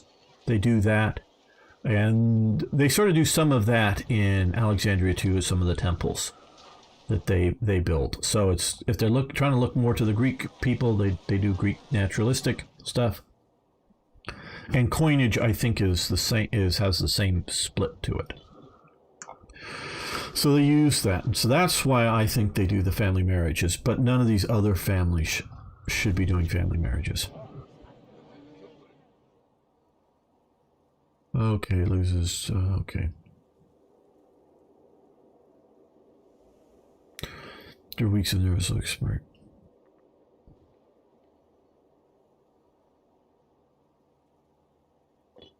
Well, we don't want to lose popularity. We're still trying to come back. And we're going to end, after that talk, we're going to end this episode. I want to thank you all for watching. Thanks for liking the video. If you haven't already, please subscribe to the channel. Tell a friend about it. Really do appreciate all that. See you next time for more historical gaming. Okay, let's save this and we'll make another episode here.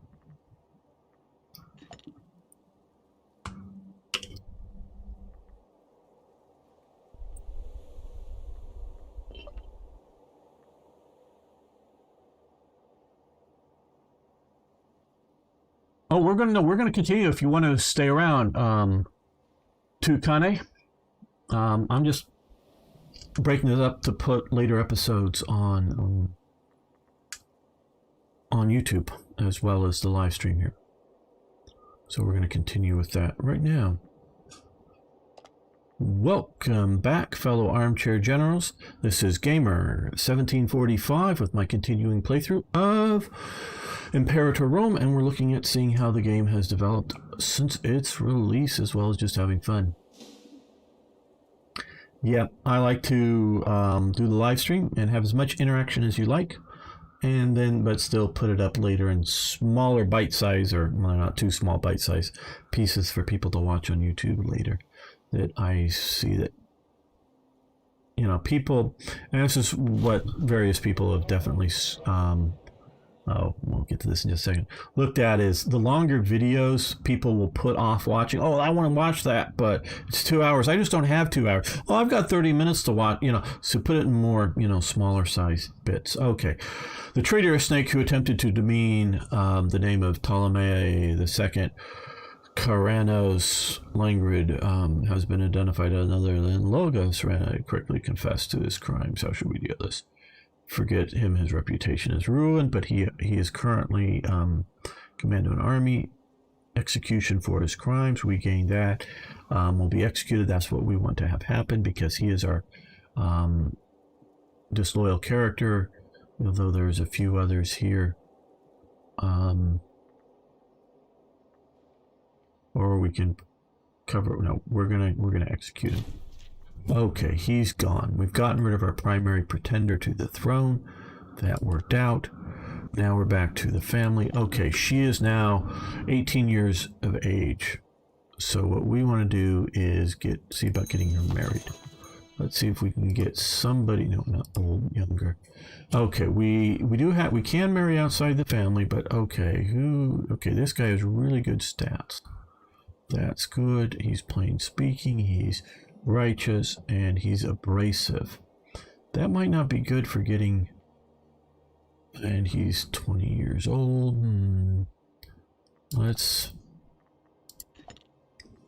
She has sister and very young. At least we got another Ptolemaeus here. That's nice. Okay, so it's going to be, well, at least 5-6 years before he could marry her. Okay, so let's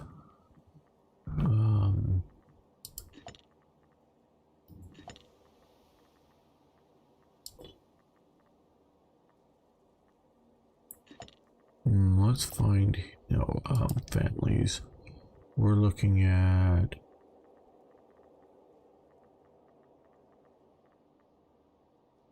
him. Okay, so he's another direct descendant of Soter. Ptolemaeus first, Soter. Only 20 years old. Okay, that would be a good securing match. Keep it within the family, though. That abrasive. Don't know if that's going to produce enough children, but we will go with this. Yes. Very good.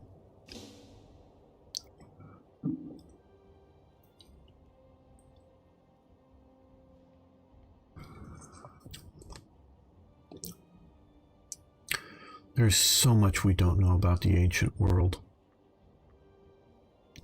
So much was lost. Let's increase the speed of the game a little bit. Okay, well, we've also built up enough money. Sort of been waiting for that, and maybe talking a little bit more than I should. Okay, I wanted to get that citizen output here, but we've also relatively decreased the cost of building buildings. So let's come over here and see about increasing some that will hopefully, in one fashion or another, increase money and general productivity output.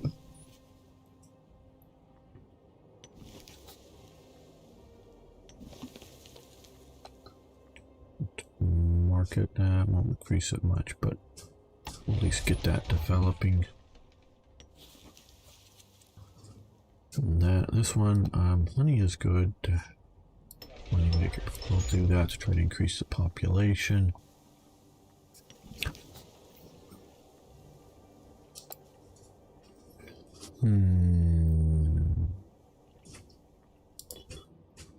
Okay, our current income. Okay.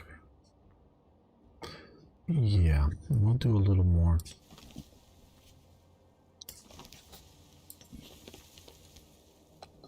Okay, foundry, commerce value, not really much up, so we'll do a tax office there.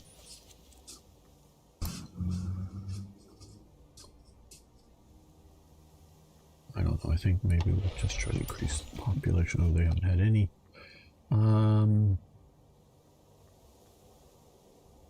Yeah, population increases.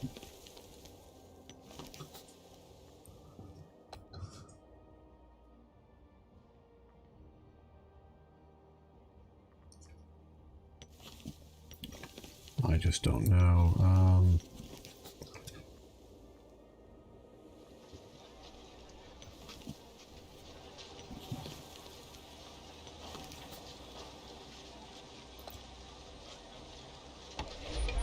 People like clean, drinkable water. Seems to be one of the things that people like.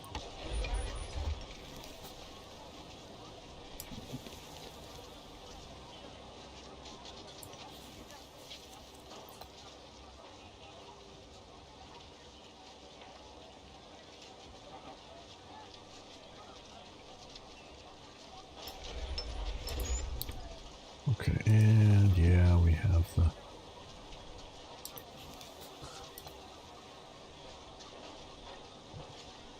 Let's do this, and we already have 2 markets, we'll do another 4. Okay.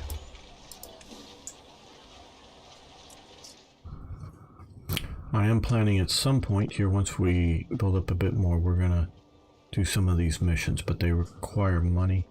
Caught red-handed. Okay, we shouldn't be too hasty. Hold in front of the door. Sorry, sight. Okay, engine, straighten them out.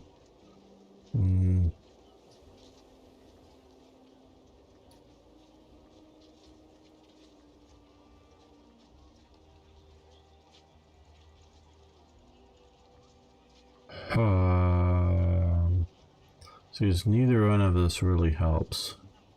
Just which is going to hurt us. This is going to hurt us less, I hope.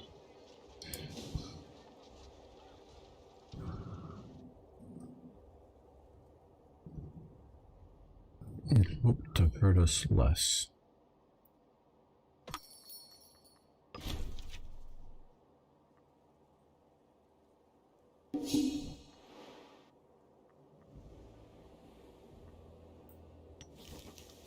He's still ruling out here. They're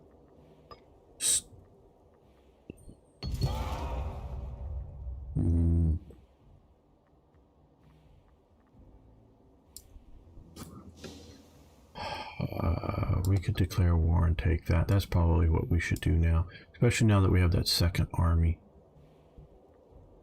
Macedon gain. Okay, we'll not do that. Okay, let's get ready for a war with Cyrenaica. So, Ari, if you're still there, we're gonna have a war. Let's give you a general. You're good, but you're going to be a little more expensive. Well, yeah, we're gonna let you command it. Okay, now you even got war elephants. Good.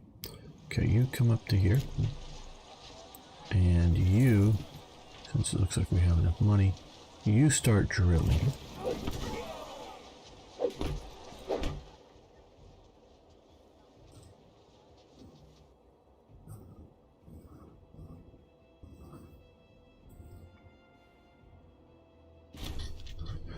Okay, a foreigner arrives. So what did you bump up in age or something? Oh, okay.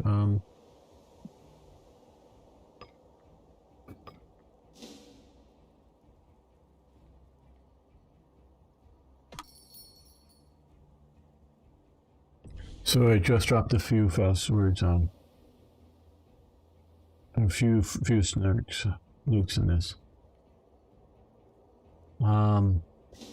Guatemala City. What are you playing, Toy Jet?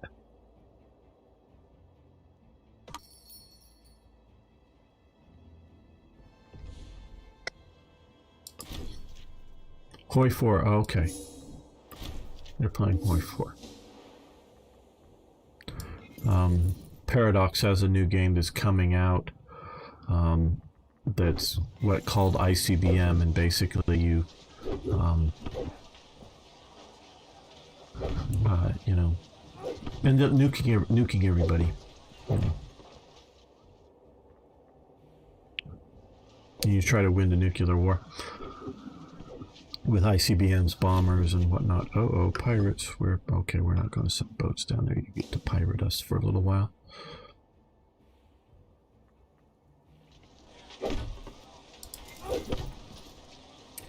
See, so we're growing an experience training up, which will help.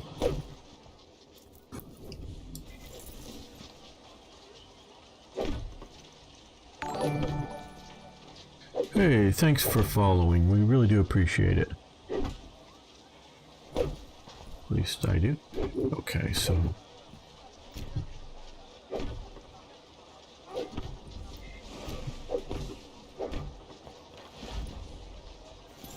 Okay, oh, let's select you, stop training. On board the boats. Everybody on board boats. You too. Everybody on board boats. Yes. Oh, well, yeah, no, okay, everybody but the mercenaries. Boats. Come to here.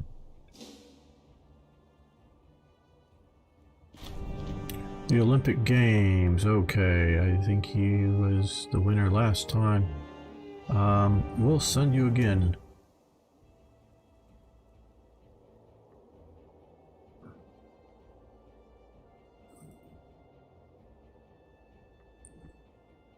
See, they were a subject nation which has rebelled, but with that other army that was existing for a while down there was a little off-putting, so we're gonna slow this up, and I guess we'll save this.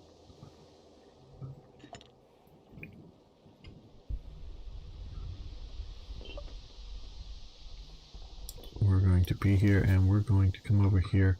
Declare war. Yeah, okay. Cool.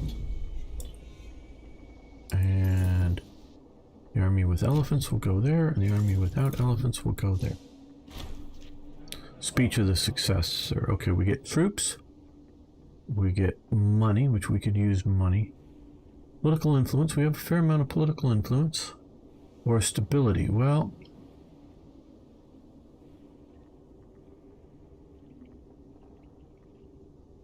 we're doing okay growing back there, so I guess we're going to take the money and run.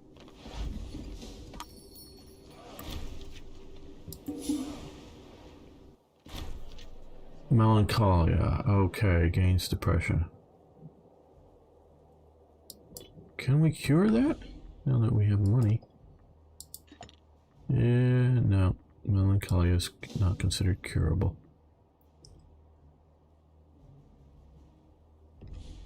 Okay, you march to there.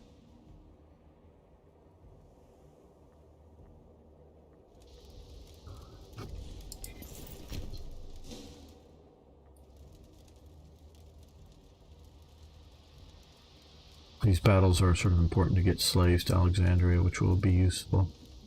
But also I don't want to completely depopulate the region. Oh, he won again, 2 years or 2 times in a row. Yay. Okay, that did the stability. That's great. Now you come to take there. And so if we take this fortress, it'll get the regions around it without having to conquer them, so we don't depopulate them. Of course, we don't get slaves for them, so we both want slaves because we want to own this. See, if you weren't going to own this, then, you know, at the end of the war, then you might just want to, you know, pillage and plunder and take slaves. But if you want to end up owning it, it's sort of the double-edged sword. And what's Neil saying? Hello, gamer. Tropic with the Field of Glory. I find it quite fun, but it feels strategically stiff and not up to the level of this game. I like the character management roleplay, which Rome Total War also has. Yes, I would agree with your sentiments. It's really close as to which game I like the best between this and Field of Glory Empires. I really like the battle system in Field of Glory Empires. I like the better buildings and that type of thing. I feel I have in some ways better control over infrastructurally developing the empire, whichever one it may be, with empires. But I dislike the lack of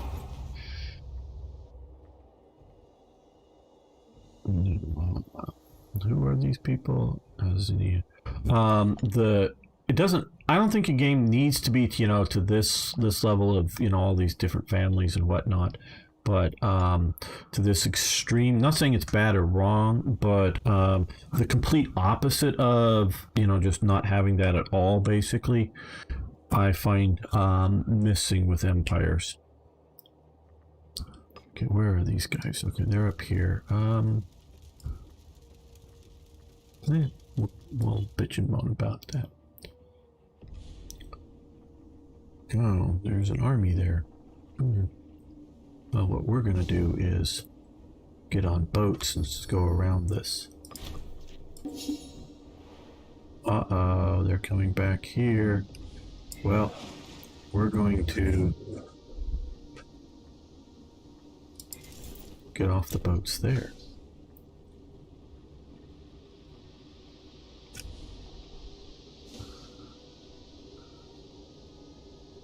And once they come down to here, okay, they're locked in. Now we're going to attack. Oh, what the hell happened? Oh, what the hell happened? Oh, there's a Cyrenaican revolt.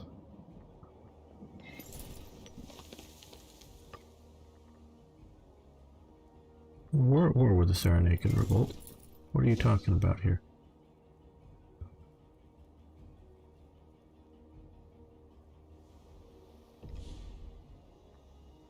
What the hell?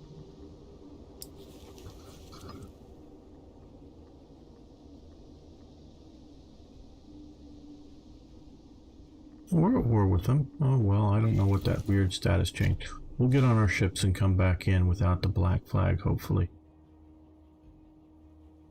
And reconquer the territory.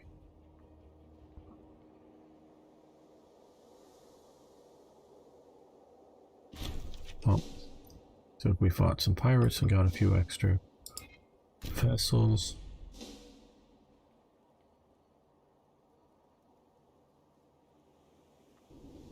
Okay, well, we saw the black flag. Where do we saw the black flag on our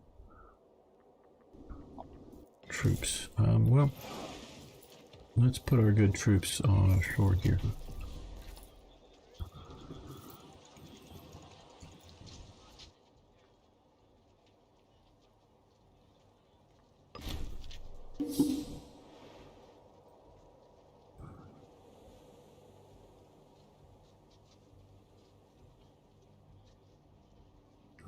Hey, drunken barbarian. Happy Trader Day. Yeah. Okay, well now we're coming back here. Thank you very much. We liked our guns too much to give them up.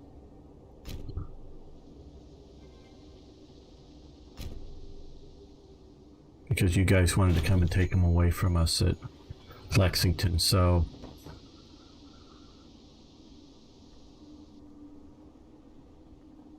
Make the most of us. We get money. Yeah, we're doing okay for money. Province, slave output. Okay, more loyalty from him. Slave output. We get some money. Okay, that's the one we'll do.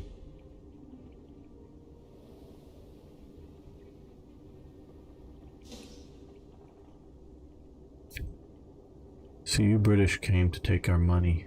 I mean our guns. And we decided to say, fuck off. And so, that is why we had to become independent. And ultimately, I'm glad we did. Now we have to take these people all over again. Maybe we'll just get money from them and not have to depopulate them anymore.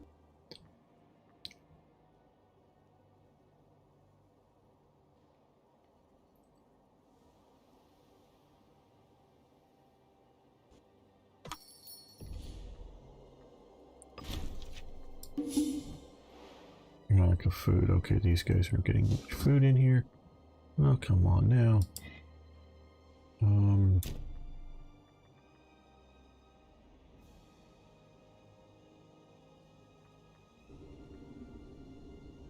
Are these guys coming back for round 2?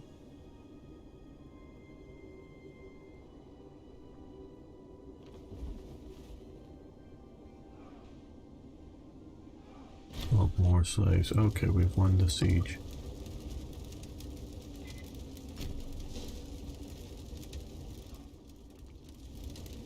Their boats are coming out of port. And we're fighting a battle. We're not doing so great. Even though we had the bigger float. Oh no, we're now doing good.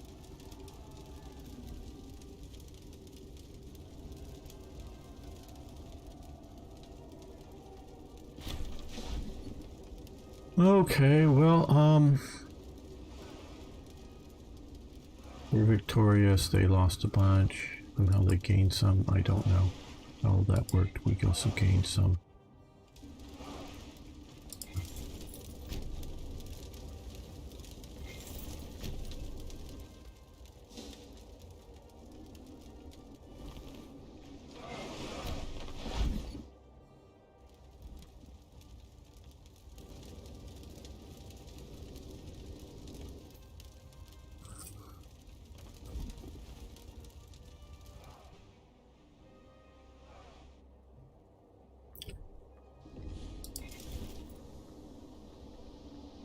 Oh, now you switch. Keep switching sides? What is that now? How can that be? You have to keep reconquering you?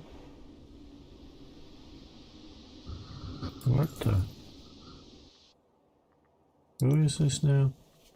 Oh, we've depopulated so much that there's no longer anybody there. Oh, I hate this. Is why I didn't want to keep retaking the damn places. I gotta take it to win it.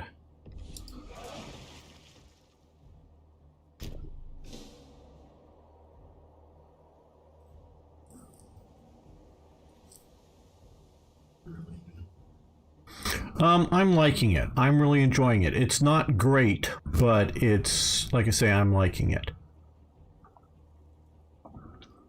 So that's sort of where I'm at right now with this.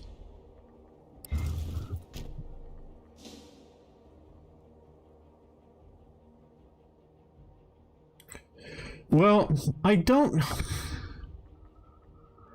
know that I can really not enslave people here. Enslavement efficiency, it's something that was, I think, more of a Roman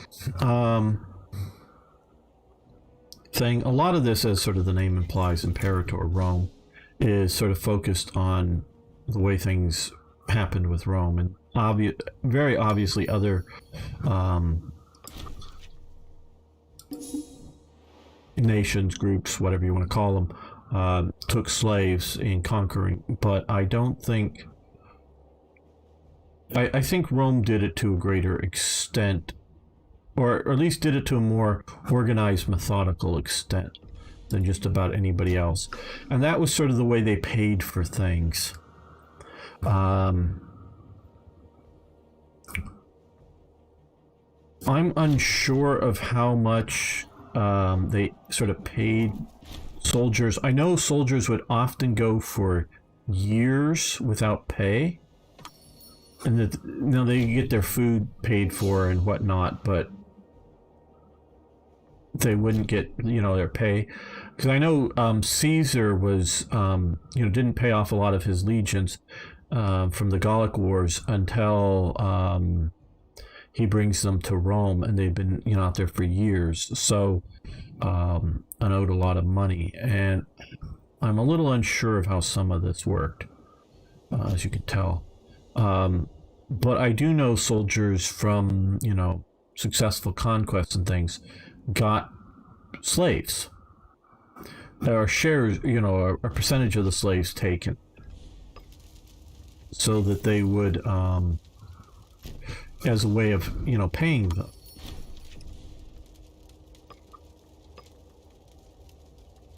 And be able to, you know, mostly the idea was to, you know, sell them. So, yeah, no, there was more of a contract. Just a second.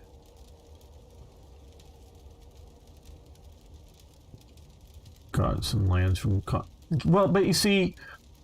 No, the Roman soldiers did, unless they were being settled. See, and they wouldn't necessarily be settled until they were breaking up that particular legion, and your 20 years was done. Prior to Marius, Rome was citizen soldiers, and then under Marius you had the reforms. That's why they called them Marius's mules.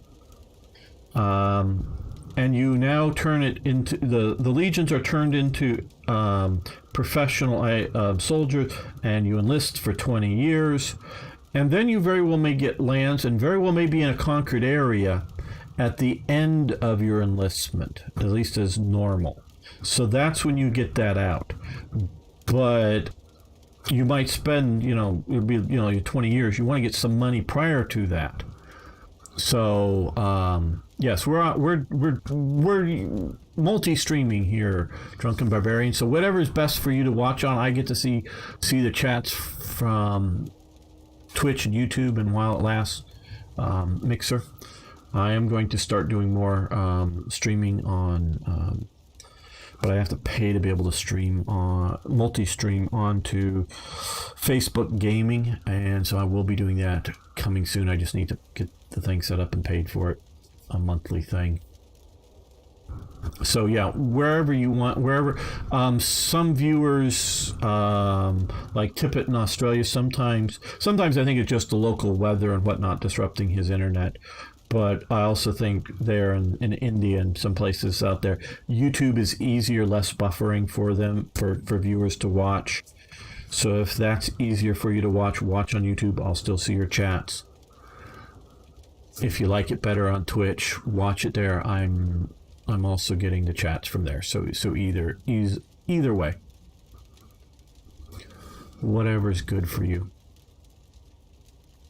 I know I'm not facing. I was more of just an experiment. I'll go into more in detail offline with you, Arno, on what's going on with Facebook Gaming and myself. Okay, we need somebody religious. Okay, if we put him here, we'll get one more. It's 2 down, but we'll get a family a little more. Prestige, covering position, whatever you want to call that.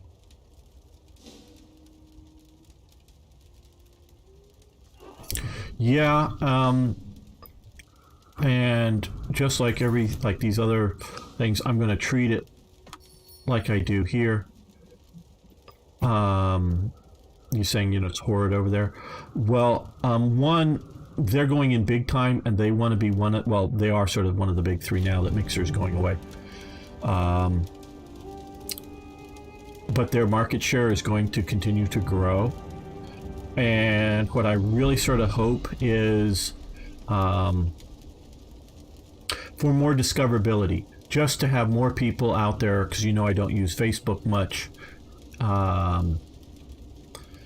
But if there's people out there looking for gaming content, and it happens to be some of the games that I'm playing, I'm hoping they will find me, and whether they want to continue watching me on Facebook, great. If not, they can jump over to YouTube or Twitch.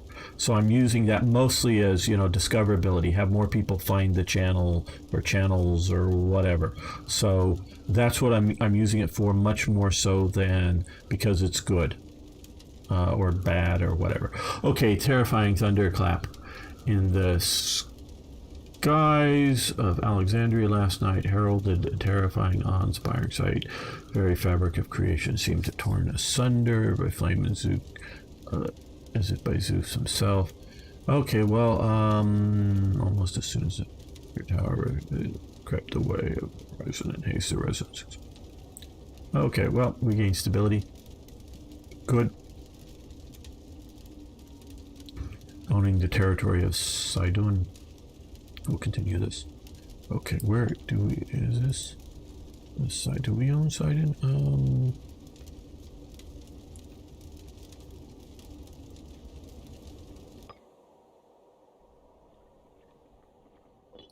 No, we don't.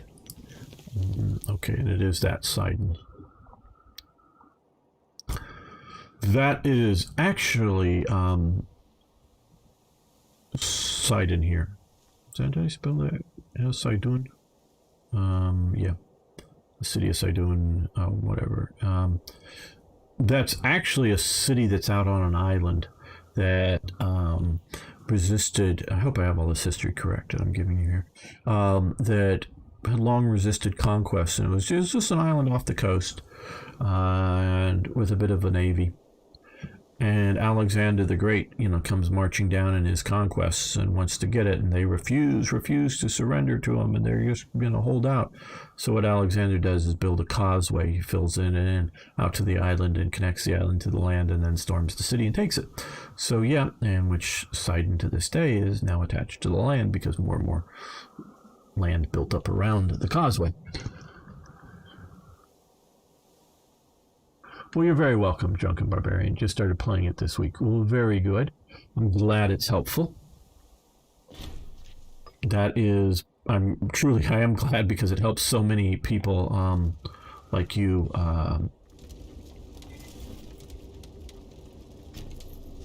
get it installed, and so that you play mine and some of the other mods out there is great. But it's also another way I get people to discover the channel. Maybe a lot of them may not watch a lot of content other than that, but still just having subscribers helps.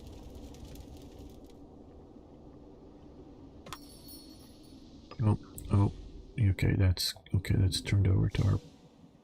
Just don't want to leave our control. We don't want to have to keep reconquering them. Okay, now come down and take out this last army and conquer the fortress there.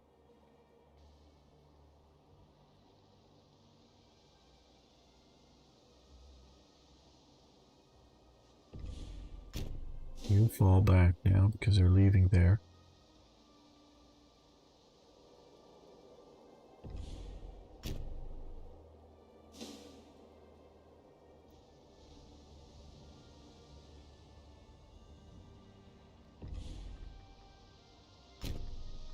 No, keep coming here. Nope, don't switch over to there. Okay, just sit there until we conquer this other city. You're taking heavy attrition losses because of lack of food earlier on. And that is partially why we need to do that. Okay, Pontus. Yeah, we don't want to get Pontus too upset with us.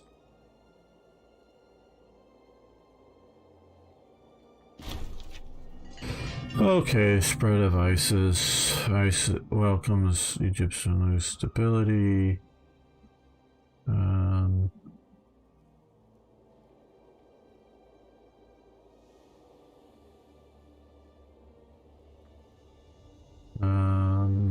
Yeah, okay, well. But see that coming of ISIS, an Egyptian cult. Wait a minute, aren't we Egyptian religion here? Yeah, that's some of the sort of problem with this sort of Roman-centric game and dealing with other cultures. Not that it's Roman-centric is the problem, it's just the way they handle this. Okay, we've won this siege. Now they're coming here. And these guys are coming this way. Because we want to take it this also, we want to conquer it fully.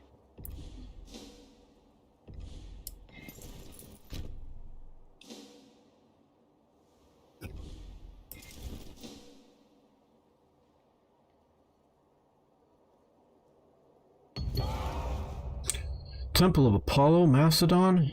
Oh, well, we're gonna fight Macedon here in a while. Okay, so we'll get them a little upset with us. We are victorious. We'll do it. Now you march down to there, and you come down to here.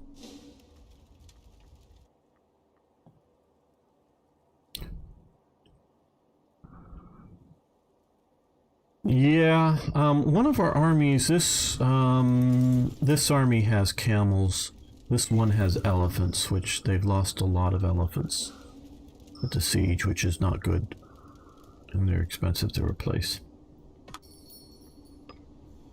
Yes, I know you want a peace deal to save something of your country, but no. We're going to come in and crush and take all, because I want Cyrenaica as mine.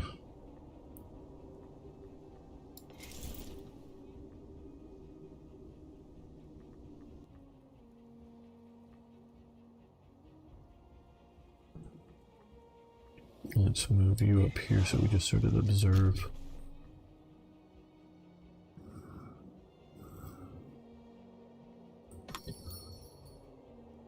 Oh, now we have pirates to go after. Let's go after the pirates.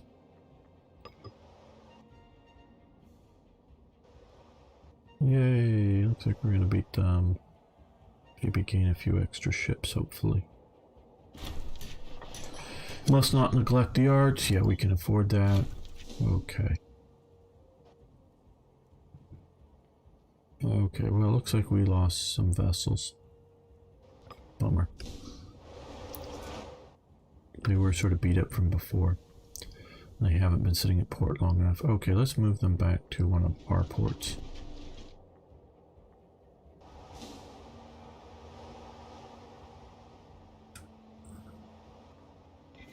Let's move you out of the desert and up to here, so you won't have attrition problems, hopefully. Now we've lost all of our elephants and keeping them in the desert as long as we did.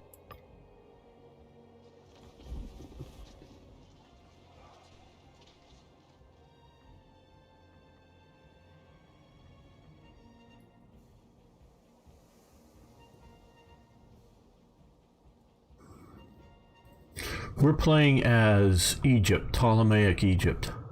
You know, the Greeks ruling in Egypt. Is what we're playing as. Alexander's Dream.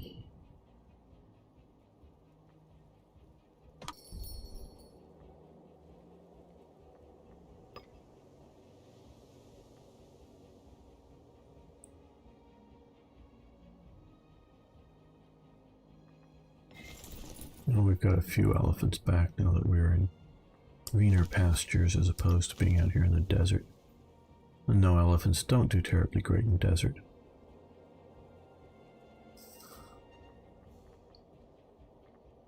Oh damn, they're taking this damn thing back. Okay, well, you march over here. They're not in good shape. Okay, livestock. No longer importing livestock over here. More source we were dealing with. Okay, let's... Idea sounds good. And spices over here we're no longer importing. Let's see if we can find another. Okay, South Nubia.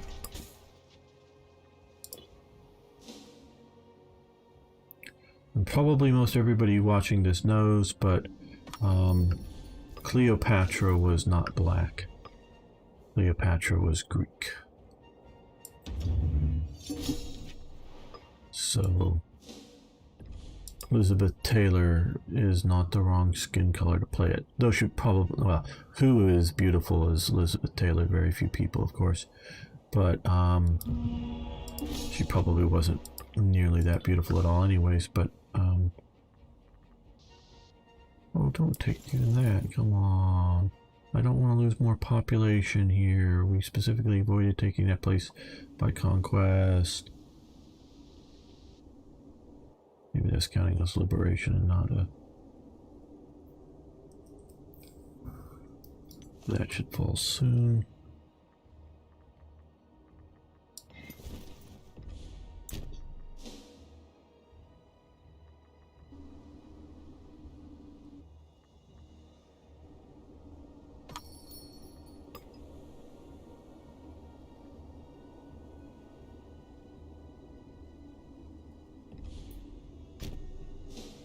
Chase them down, keep going.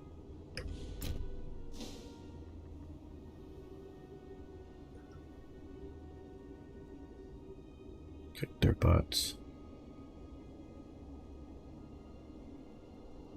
Good, our Greek allies are coming in with us.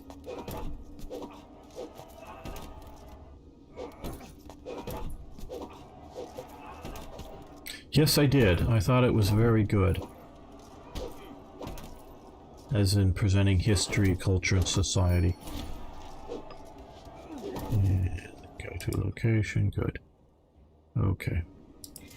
Now one last kick their butts, it looks like, or at least drive them out.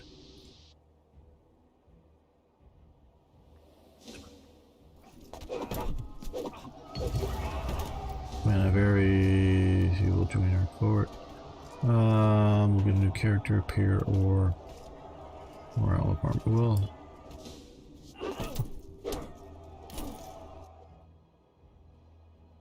Well, was it meant to go any longer? I don't know. Because I know it was very expensive to make. Have you ever watched I, Claudius, the series, or maybe even read the books, but...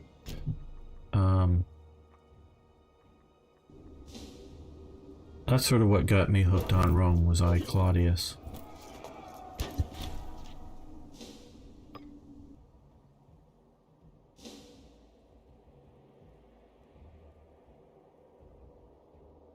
As soon as we get Marion?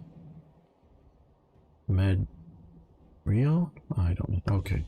Now, open diplomacy. Cyrenaica, sue for peace. We're taking everything. Everything is ours. Okay, oh, we still have... oh, damn. How did we... who is the... oh, this is still the revolt. Okay, let's look at our... we'll pass judgment on import. What? Oh. What happened with that? Maybe there's no important damn families? Okay, in diplomacy, sue for peace. We'll take all this. Okay. Pass judgment on. Oh, this is the only family we get to pass judgment on. Well, he'll be loyal. Okay. Maybe it was because of that revolt thing. Hoping to get the family back in. Henry II stayed home from Boy Scout just to watch I, Claudius. Yes, I, Claudius is great. At the time, Rome was the most, expensive ever made. They had the largest budget in the world. Yeah, I remember Claudius. Totally forgot that was a thing. Oh yeah, well they say that's what sort of really started me on my interest in the ancient world. If you like I, Claudius and Rome, and you want to learn more about Ptolemaic Egypt, I would recommend the Cleopatras. You can find it on YouTube. That's the only place I've been able to find it, and the quality's just iffy. Looks like an old VHS recording of the TV series. There's a British TV series. Don't know if you've watched it. It's overly... they're presenting them always as Egyptians. Meaning they're always dressed up as Egyptians. But it's set, in Alexandria, and it's sort of from the woman's view, because it's called the Cleopatras. It's sort of the woman's view of the Ptolemaic dynasty, going multi-generational. And it's a little bit more soap opera drama from the I, Claudius, a lot less history. Robert Graves wrote I, Claudius, and Claudius the God. Robert Graves translated a bunch, and is still one of the more popular translations of a bunch of Latin Roman era works into English. So he was very familiar with the original context. So he was really good at coming up with the history for I, Claudius. And that's what they then used his two books to base the series off of. So it's really good. The Cleopatras are much more sketchy, but if you're interested in the Ptolemaic dynasty, which predates, because I, Claudius starts with Octavian as Augustus as emperor.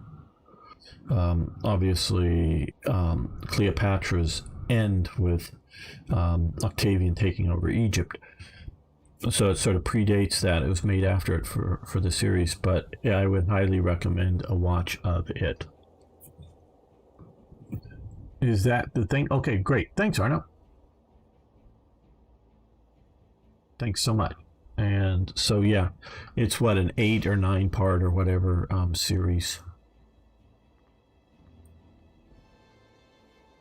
And like I say, the history is much less solid just because history is much less solid on, the details of the time period than we know very much, very well documented, all things considered.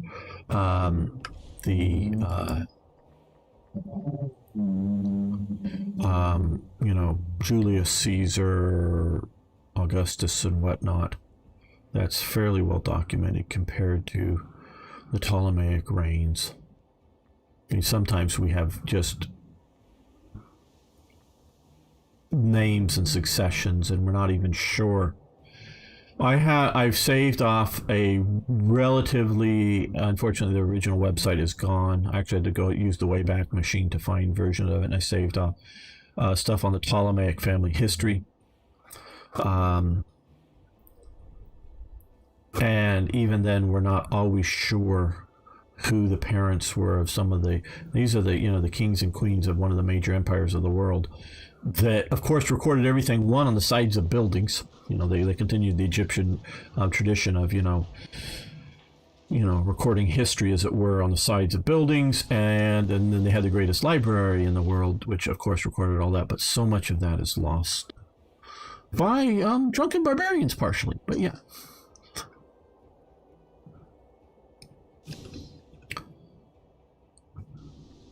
I would love to do a. I'm not saying Rome, the series, wasn't proper, but I would love to do a longer, better, and doesn't necessarily have to be quite as big budget.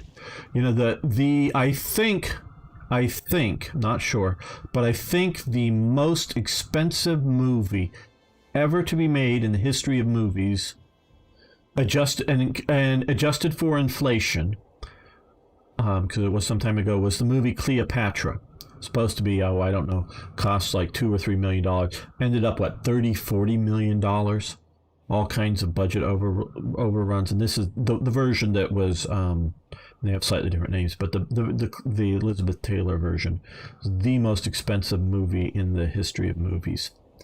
And that presents a Hollywood version, overly grandiose, especially when looking at Rome, No one, to my knowledge, has ever done justice to the grandioseness in a movie of Alexandria.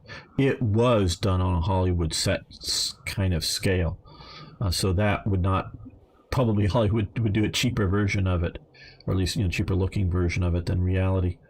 Because I think it's like one of the main streets through Alexandria was 90 feet wide or something, or maybe even wider than that.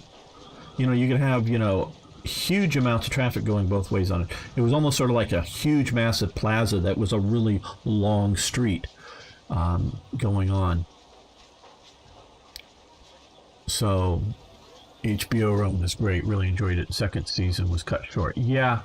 High spiraling.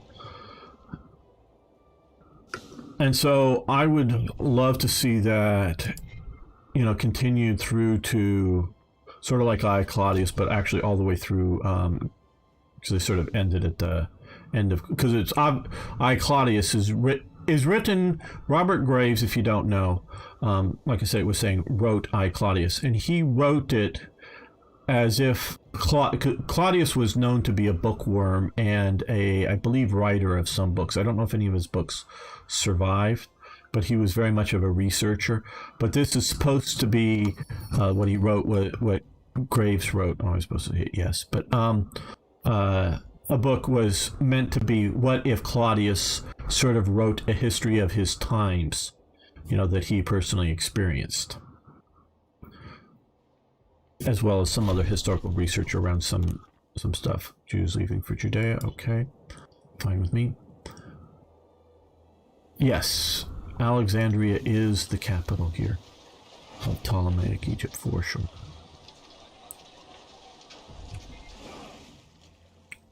And so he wrote it in that version. So obviously it stops. We actually sort of see his death, but it stops, or maybe he's predicting his death.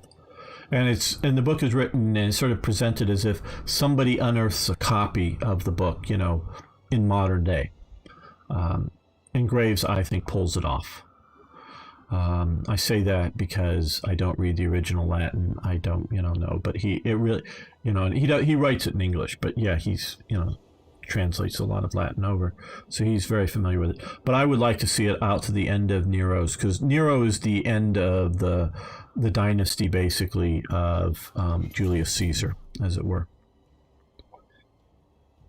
So that's what I would like to see done in sort of a Rome style, which obviously it can be that big budget. Now, I'd love to see a series done that starts with Philip II. Maybe jumps some generations, but covers a lot of the Hellenistic world. Just because it might not have enough good information for some of the periods of it. But you have Pyrrhus's sort of empire, of the Pyrrhic victory. Pyrrhus. How hard you want to do the P, I don't know. But his story is fascinating. Oh, there's so many fascinating tales that you could put in and sort of do a Rome style. See, I Claudius was done really cheaply. It was done with, everything's indoors. It's done with fairly cheap sets, but actually sets that were probably realistic to the time.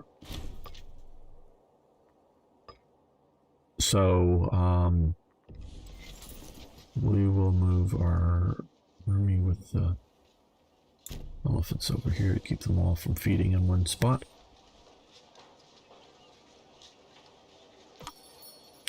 Oh yeah, no, he wrote the book I Claudius, and the series is based on his two books together, I Claudius and Claudius the God, which is sort of part two. He becomes a god sort of in Britain, and while he's alive, which is very unusual because Romans normally deified, started, I don't know if they deified before, I just don't know if they deified before Julius Caesar. He was definitely deified in death. And they deified a few other emperors in death.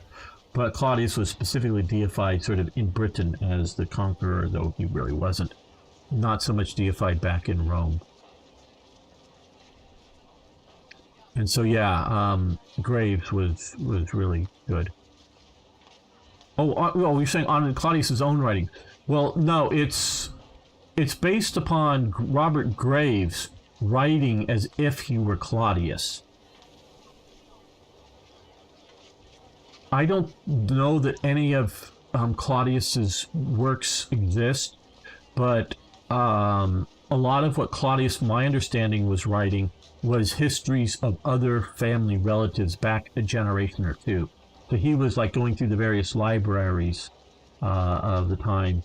And a lot of these, when I say libraries, I don't mean like a lending library or even they didn't really do lending libraries like we think of them today, or even a sort of semi-public library. I mean, and there may have been some of that, but going to like a library in a temple where they kept the records, or different people's, having libraries in their own house, and doing the research on, historical figures, and I think some of them of his own family, that he never met.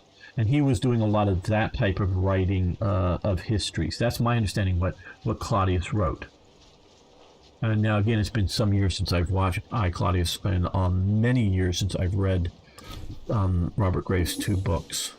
I have a few other Robert Graves' work. as well, but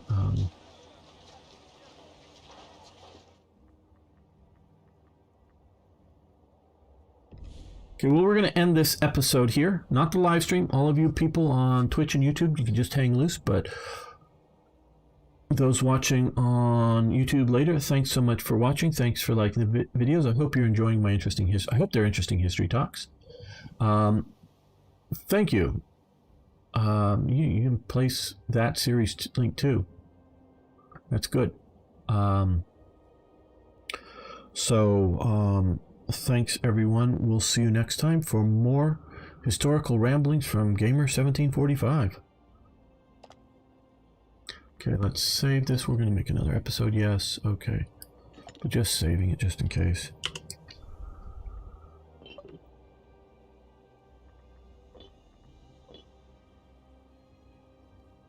But I don't see where you placed the link, Arno. Or did you place it up further up there? Okay. That's... Okay. Oh, okay, that's the one. I missed that. Thanks, Arno. Thanks, great. So everyone can go over. You can go now and bookmark it and then watch it after this live stream's done.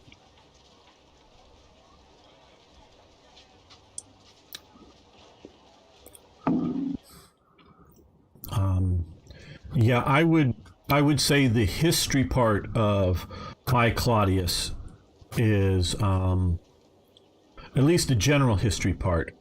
Basically, one of the premises of I might make it good for the next episode here. Welcome back, fellow armchair generals. This is Gamer 1745 here with my continuing playthrough of Imperator Rome. We're playing as Ptolemaic Egypt, and we're talking about things while doing it. And currently, one of the things we're talking about is the series I Claudius, as well as the HBO series Rome and other historical dramas.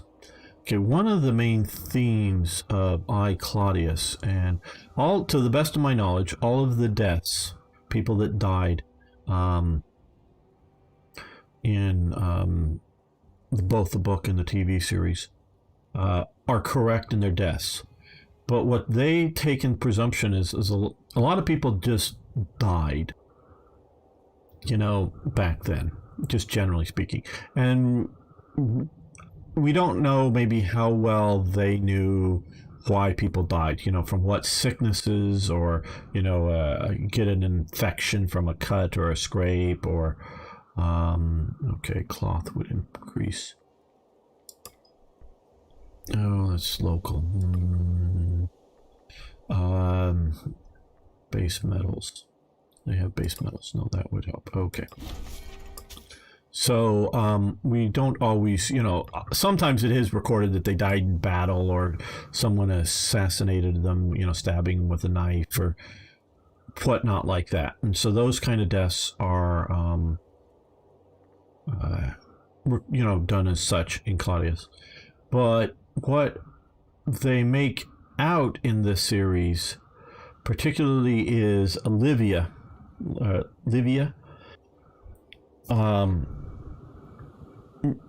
poisoning a lot of people. She comes off in the series as a massive poisoner. A lot of the family to clear the way for Tiberius to become emperor, because he is more of the adopted son of Augustus, not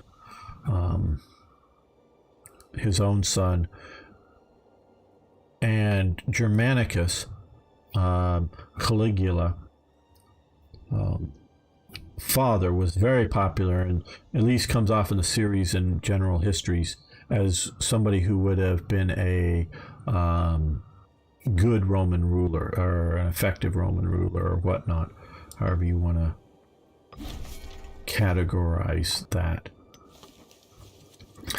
And so, no, I don't want to do this. So there's that, and that is speculation, I think, almost entirely by Graves. Not that I'm saying he's wrong or not that it's likely true, but I don't think we have good period evidence for that. Yeah, this is, well, I guess we'll get it from our own and just increase taxes locally. Hey, Thomas.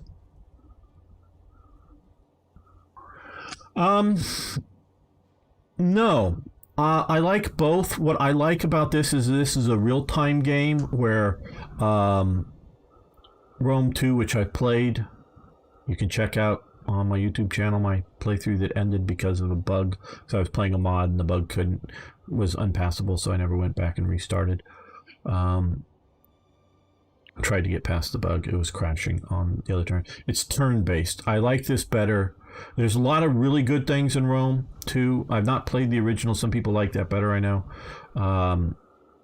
Rome 2, I like that as well. I wish some of the aspects from that game were in this. I think I like this a little better, but that is also very good and very close to being population capacity up. That could be good. Maybe we'll grow. Oh, let's get another. I want an import. Okay, well, maybe we can import grain. Yes, good. Imports, we make more money from imports than we do from domestically bringing in resources. You'll still get the benefits from it, but you won't get as much income. So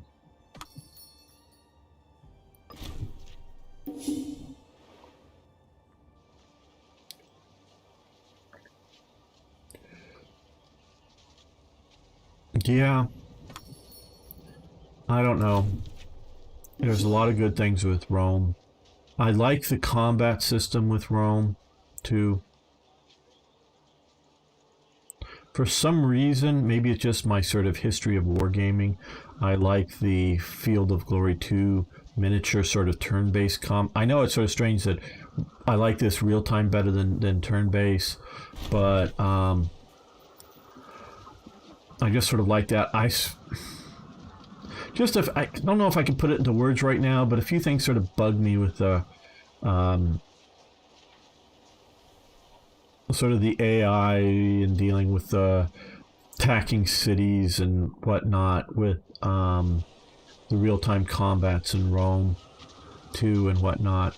So field battles I liked better there. Okay, help them work. We will help them work out the issue, so that will cost us. I don't know if I should. Okay, I'm more looking at the results than the story here right now. I can see it, Alexander. So we will. Non-cultural happen. Yes, we'll do that. We'll pay the 15. Political influence. Okay. The Ocean Helm and Centuria. Yeah, I guess we'll do the tribal output improvement. We can also help on cultural happiness, but okay.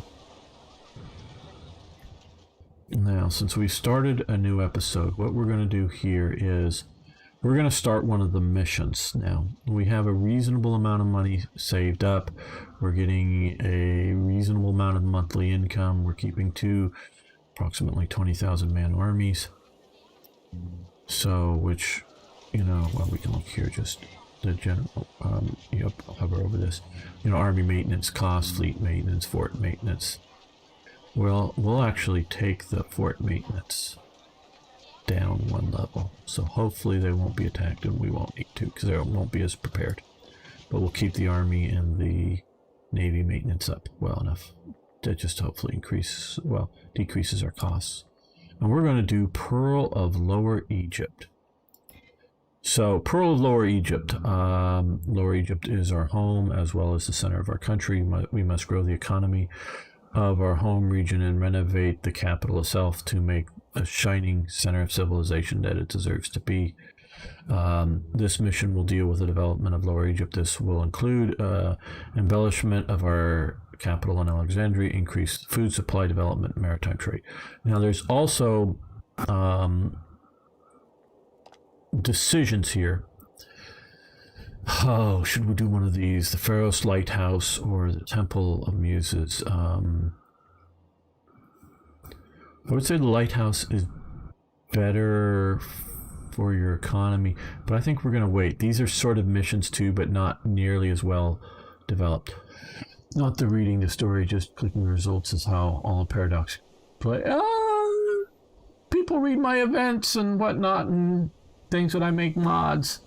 I want people to read the events. Drunken Barbarian, but maybe everyone just hovers over the costs. I hear you. I want honest feedback. Don't just say things that make me feel better.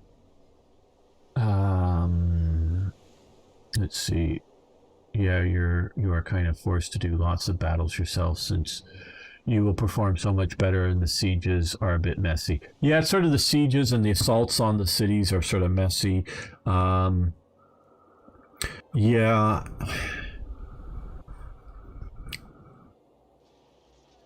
Yeah, I don't know if any of, how much you can watch my videos on Field of Glory Empires, which if you also own Field of Glory 2, will allow you to, you actually fairly quickly, all things considered, but it is sort of clunky, is you, the game you say export it out, and it will export it out and automatically launch the other game, bring you into the game, hello helicopter, bring you into the other game, and then you select, import the battle, and then you fight the battle, and then you export that battle back to the results from it back to the other game. And so you have a well thought out, tabletop miniature style battles that work really well, I think. You have to do city sieges, city assaults within the sort of Empire's simplified battle system, though. So there's good and there's bad with that. So, okay, so we're going to start this mission of Lower Egypt, start mission. Okay. This is how it works. I know I've played through this, actually this mission a couple of times now, but this may be new to those who haven't played the game in a while. They've added this new mechanic. I like this new mechanic. It sort of directs you on it. I've only done missions based on Egypt.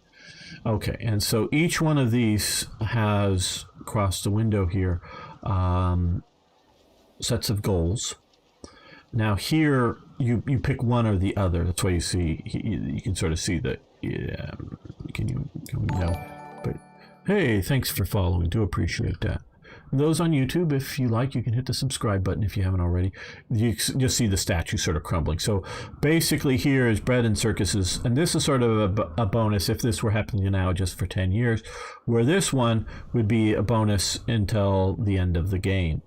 So I normally go with the end of the game because I prefer long-term results over short-term, or long-term benefits over short-term. And so you work your flow chart through here, and so you have to get through all three of these to flow into this. This is sort of a side one that you can do or skip, but you need to flow down through here, through the flow chart to here, and then one of these ultimate outcomes you get to pick, and the other two go away, and that finishes the mission. If for some reason you can't complete it, you can abort it, or if you just wish to go through it. And the missions can take, there's not a time limit. They can take as long as they take in the number of game time. So, okay, so Eastern Delta, and it conveniently highlights the places. Okay, Eastern Delta has all farming settlements are producing, or all food producing settlements are producing, have a farm. So we've got to build farms there. Garion, or however you pronounce it, that's down here. You need to set this up as a city and make it the capital.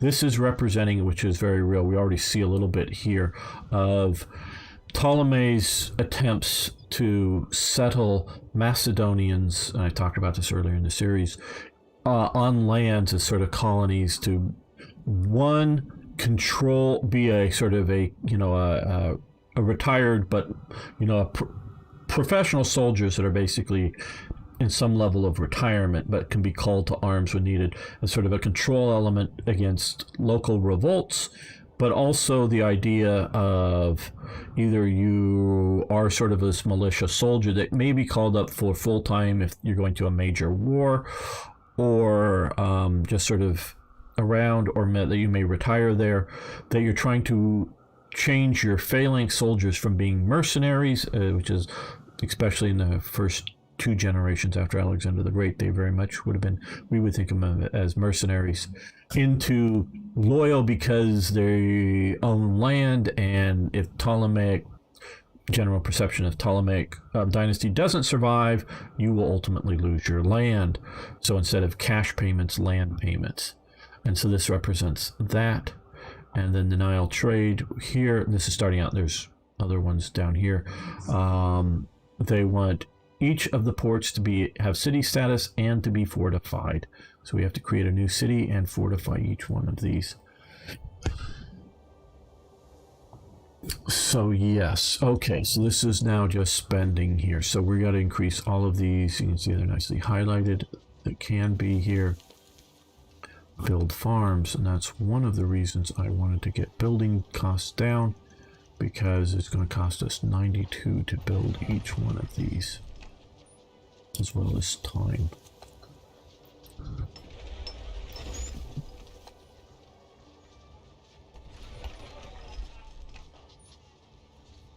Now another thing that's going to take a lot of time here, so we will come down here and build it, is turning this into a, it also cost us 170, as well as the political points, turning that into a city, founding the city out here, which paid in land. Britain made, and I'm not going to enumerate all of them right here and now, but made a bunch of serious mistakes with their empire. They did not learn the lessons taught by losing the American colonies. They just continued to do the same damn thing and expected to get different results. Now, they sort of did, particularly in Canada, because it was populated by the Loyalists. So they sort of self-selected Loyalists and moved to Canada. But in the other colonies, they continued to sort of do their same policy. So we won't go into all the mistakes. But you're right. One of the things they didn't do, and you can't pay off in land back in Britain, there just isn't enough of it. But what they didn't do is to secure out parts of their empire, especially parts of their empire that was well populated, meaning, generally speaking, like Australia, New Zealand. New Zealand maybe not so as much, but Australia was populated, but not densely populated, where like India or Africa is fairly densely populated. They didn't do a sort of spend 10 years in the British Empire, British Army or Navy or wherever, and then, you know, get a retirement settlement out, and if you live on the land, you'd have a farm, not like big plantations or something like that, but just a good farming that you hire a few locals to do it, but you are also a farmer. Obviously this would self-select out people that want to be farmers. Give them a good bit of land somewhere, places maybe like Kenya or wherever, and to settle on them. And then you say, yeah, but you've got to be there for 10 or 15 years, and then you get to own it. So then at that point you could sell up and you move back to London or Britain or wherever you want to go or whatnot, but you don't just get it and then able to cash it out to somebody who has cash to buy it, whether somebody else who wants a small farm or somebody who wants to own a big, huge farm, just buying up all the parcels. So make them sort of stay there to hopefully raise a family, hopefully have a significant loyal population that you would keep armed, unlike normal British tendency to keep civilians from being armed. But, keep former soldiers armed.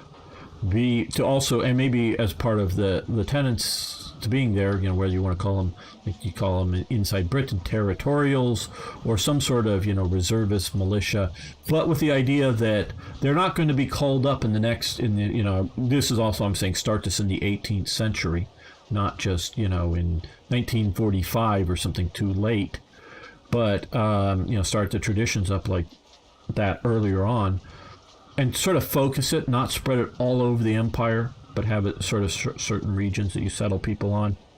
But that they would stay there, stay armed, and be sort of territorial in the sense that, yeah, if you're, you can't, I love to have a floating map that we can talk about. Can't really quite get down to Kenya here, but if you're down in Kenya here, yeah, you can be called up to sort of this region of British Africa, or if you were talking India, maybe it's because it's sort of, what is it, the Calcutta, Madras, the three sort of managerial departments of British India. Boy, I'm slipping now. But to sort of do that, you wouldn't be called outside of your, area of things. So like if, the mutiny, the Indian mutiny, or some other reason to be called out, even World War, but you just end up being the local militia in case the Japanese are, or whoever it might be, are invading. But otherwise, you're not going to be called far from your home for long periods of time. Assam is just the region. There was the sort of Calcutta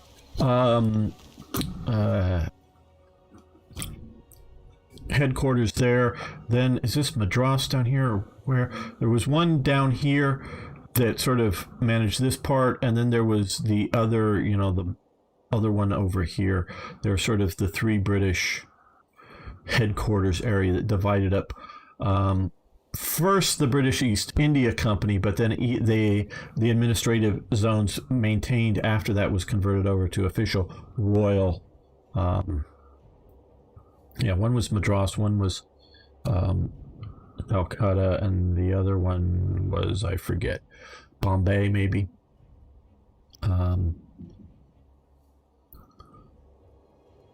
This is like a lot of stuff going on, like during the Napoleonic Wars, or predating it with Wellesley, or later known as Wellington, and his conquests around there. And so that you have a ready, loyal military force that was there, that would practice, would train, but is mostly settled, and not just there for, hey, let's make some money as a clerk or some business manager in India, and then once that's over, we're coming back. Once we made our fortune or made enough money to come back, and we're going to move back to England and open a pub or something like that, once we're done. But try to get them to stay, and not just randomly place them all over India, but carve out areas, what would, sort of like this, pick a few nice regions that, not to replace the local population, but sort of concentrate them so that if there is a local mutiny, there's enough of them to congregate together, but create local zones of Anglo-ness, as it were. And that would have helped hold the British Empire together much better, much longer. But that's just only one. And if you just did that, the empire would have still fallen apart. The biggest thing is they didn't effing learn. You needed to have members of parliament outside of the British Isles. They don't need to have, because with all the rotten boroughs and whatever in Britain at the time, but even later on, they didn't need to have equal representation.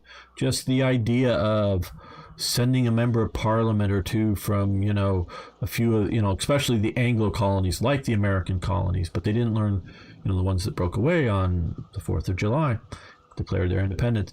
But even once they got Canada sort of settled with loyalists, they should have just picked, we're going to give now they're going to have, let's say, divided up politically, 5 members of parliament. That's not going to change the balance of power really at all in parliament. And they're, sometimes they're fighting for every little vote to keep, keep support for the prime minister, certainly. But just because they're colonists doesn't mean they're going to go to one party or another. And so, and I'm not, again, and as people were more racist back then, of course, not saying that you give it to just everybody, or even non-sort of Anglos, if you will, but at least having them around, having members and having actual, voted members of, And from a realistic sense at the time period, again, not my current view, what I would do as a person today, but back then go, yeah, well, let's give the vote to the British that have settled there, either temporarily, so they're they're sending not a member of parliament from where they're born or raised in England, but voting for a member of parliament out here, that goes back and represents them, whether they're just going to be here temporarily or deciding to settle, but also give citizenship to the British, the British who have children with local women, or potentially there were some women who had children with Indian, whether it's husbands or just Indians, but establish them as British citizens and let them have the vote, and their children have the vote, whatever race they marry into, but maintain those records so that yes, there would be some brown people voting and some brown people going to the British Parliament, but they would be ever so few, and they would all be, at least to some degree, descendants of British citizens.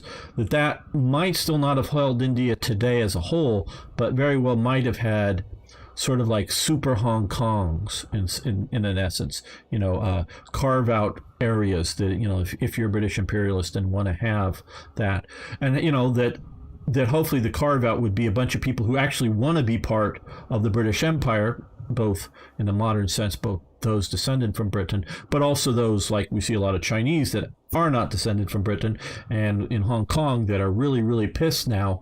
They were sort of like, okay, yeah, we're going to have we're going to be Chinese. We're no longer going to be ruled by the British far off and not, be colonies. Colonies are subjects of other people. So we're sort of ashamed of it. Now they're all going, God, we wish we were ruled by the British now. Probably about 90% of 70% of Hong Kong probably right now wishes they were still actually ruled by the British right now. So yeah.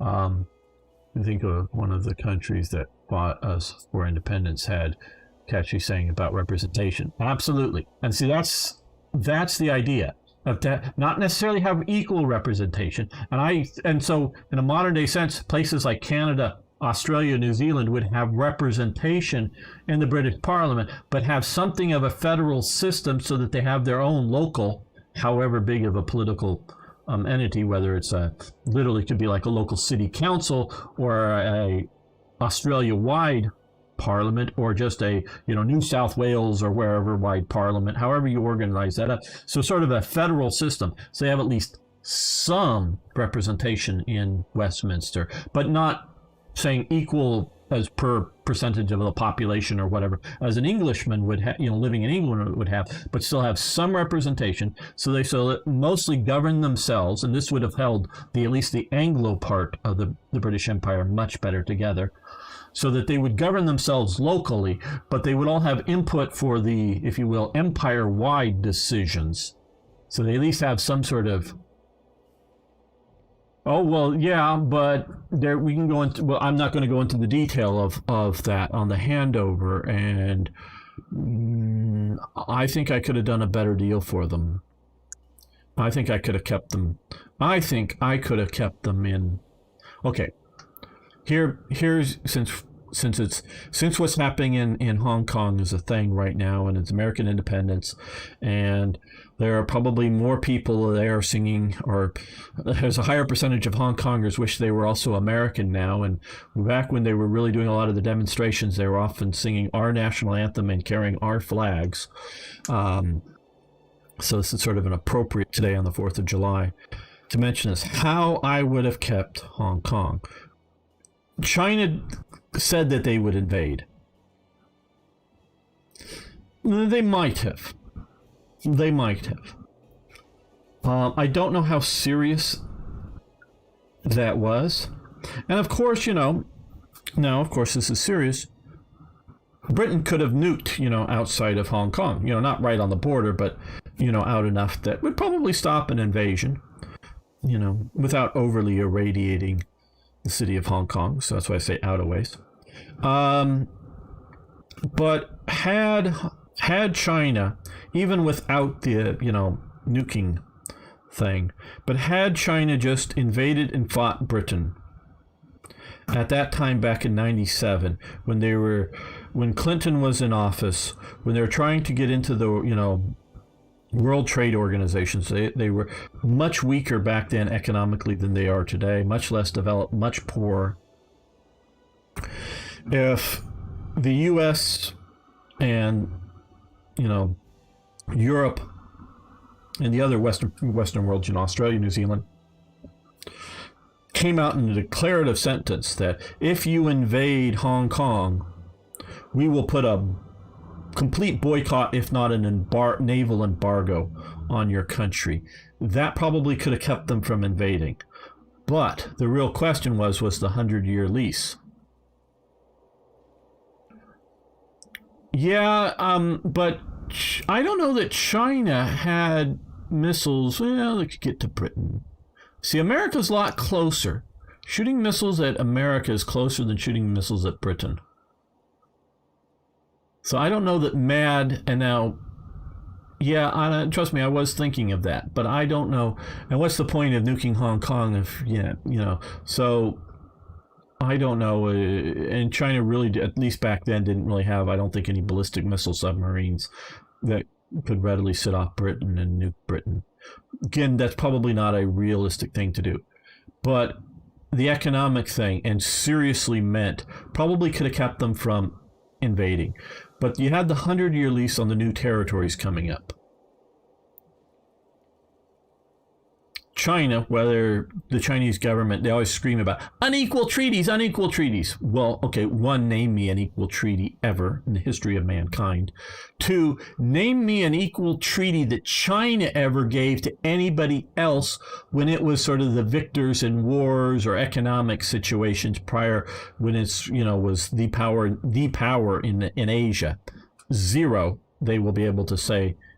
You'll be able to give me an example that I will accept as an equal treaty. So that unequal treaty BS is just BS for their own populace, their own nationalistic populace. So that's, the full UN sanction and the NATO blockade of the Chinese coast. Yes, that kind of thing. How they did that over the invasion. But you have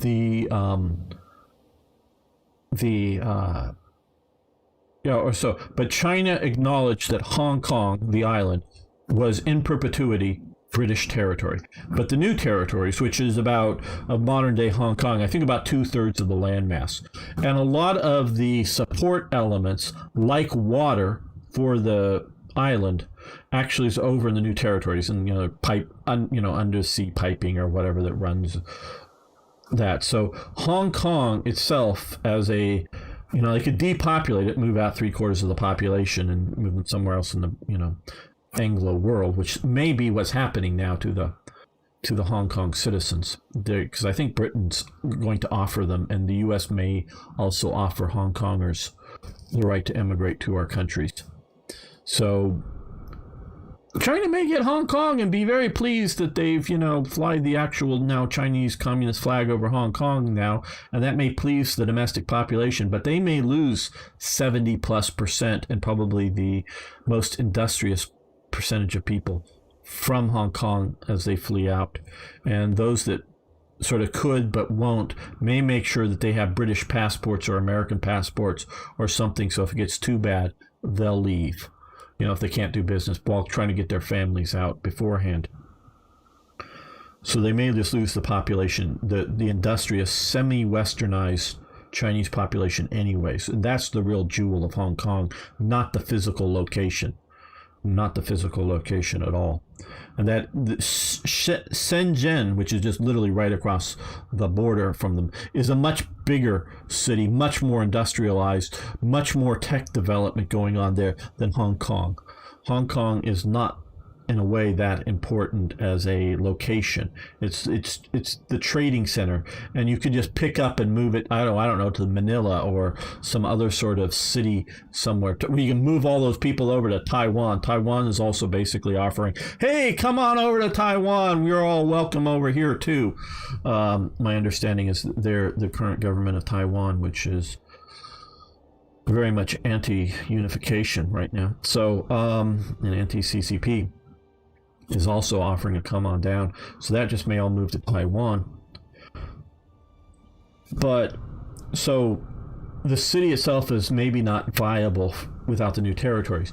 And if Britain doesn't give back the new territories, that looks really, really bad and gives China social credits have been deducted from your account. Yes. Oh, I already know that I have so many deductions on my social credit status. Arresting Hong Kongers who are trying to flee here.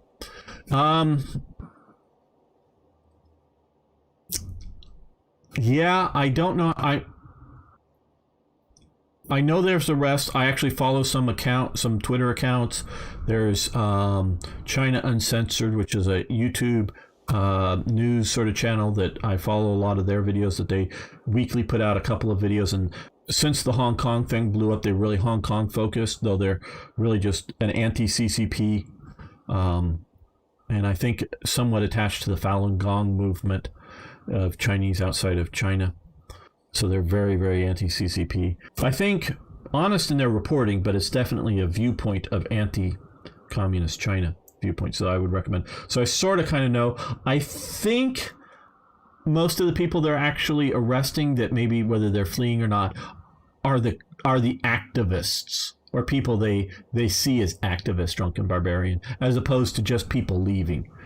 But we'll see how that goes. I don't know how many because there's 7 million Hong Kongers, like 5 to 7 million. I don't really know how many they can practically arrest. Obviously, they have like 2 million Uyghurs. And yeah, if China really wants to go horrendously bad, they could arrest the 5 million or so that may want to leave. But probably they can't stop them if they start just doing an orderly evacuation and go.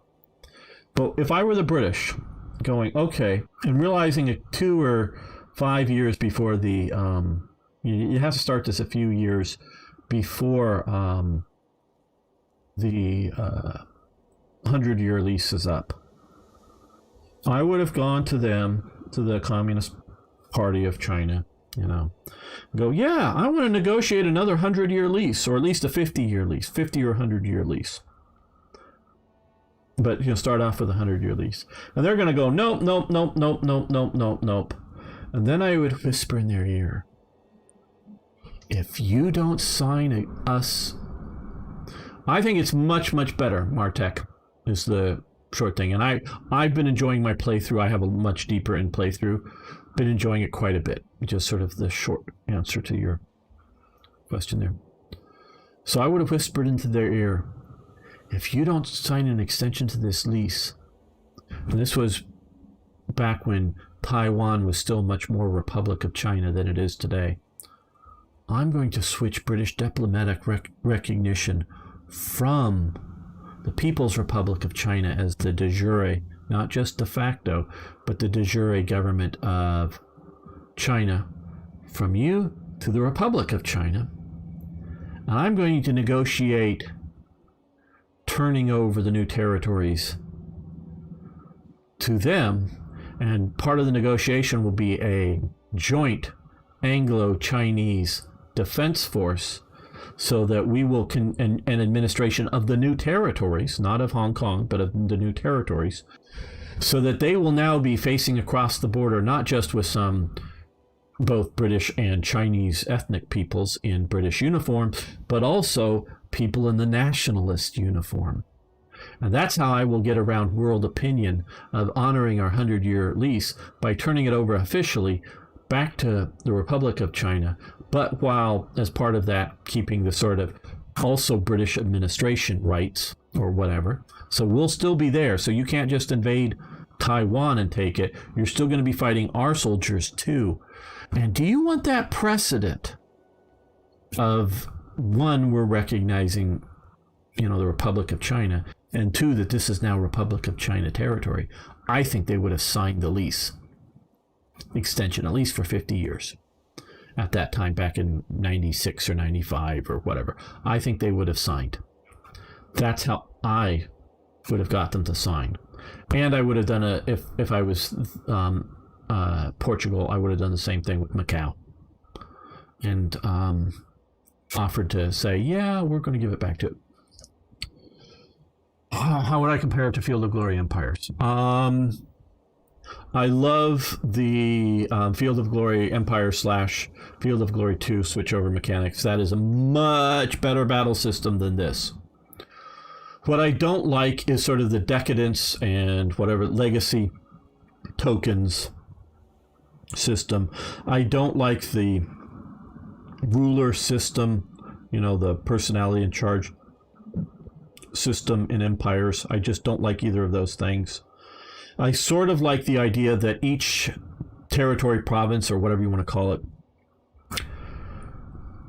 can build buildings without spending money from your treasury, but just has a limited manpower in each province, and how much manpower you put to building buildings versus trading or manpower to growing food is a management situation that way. So the provinces that can be developed, so it's not just centralized government. I don't like the yearly turns in Empires. I like the real-time, which also that you have the yearly it's quarterly turns is standard for Rome 2. The mod I played, I forget the name of it. It's one of the videos series in there if you want to look it up. If I heard the name again, I would remember. But the mod turned it, I think, to monthly turns, which was better for Rome 2. But I like the real-time situation better in Empire's Rome. So all of those 3 games I just mentioned, which I played fairly much, all have their better aspects than the other, in my opinion. None of them alone meet all of my requirements. So that's sort of a long answer. I don't know if that answers your question, Martek, but that's sort of, I guess, my sort of somewhat quick analysis, trying to think and compare. Thank you, Drunken Barbarian. I'd love to be the Emperor of the world, or the Emperor of the British Empire or something. I am an imperialist. But I also understand, trust me, I understand why the Irish want to be independent from England. The Irish were, my big heartache really starts with Cromwell in Ireland. Not just because I hate Cromwell, but also the way he behaved. Yeah, I know some of the stuff starts with King James. I'm not talking about the Elizabethan conquest, but when King James of Scotland, that becomes King of England, starts settling Scottish settlers in Ulster. Yeah, that sort of starts it, but he didn't behave nearly as badly as Cromwell does. Then, of course, the whole potato famine, as well as other, things going on in Ireland. So I understand why nations want to be, including my own, want to be separated from English rule. But as from the movie Exodus, great movie about one of the formation stages of Israel, one of the Jewish one of the Jews that are smuggling Jewish people into the Palestinian Mandate is talking to a Greek Cypriot.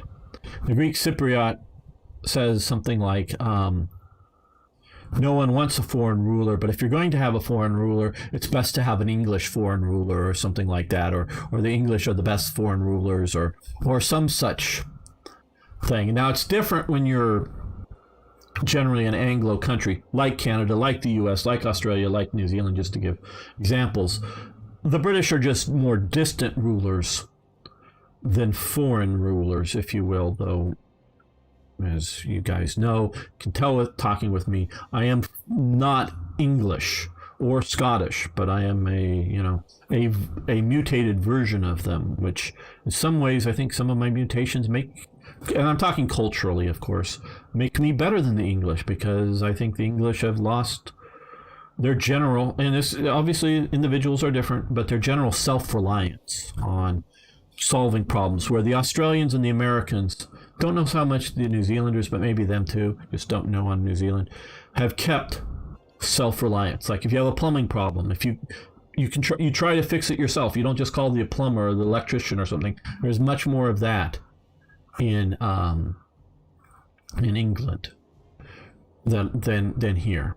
The idea of self-reliance is more of an American and Australian thing than you find back in England, at least as I understand the stuff, having visited and lived in, in Scotland. But yeah, so yeah, there's, I think, some of the colonials do things better than the English. Doesn't mean that they have to do it the way the colonies do it, but just that's my viewpoint.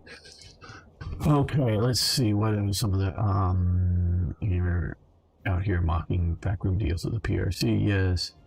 The only positive thing I can recognize about it is the map aesthetics. Well, the map aesthetics, but also the map detail is, I think, much better than, I think, even Imperator Rome or Rome 2. Definitely better than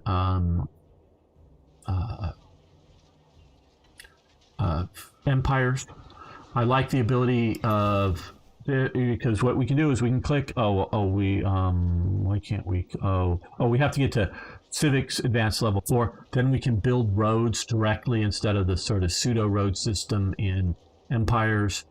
There's a lot of good things. The whole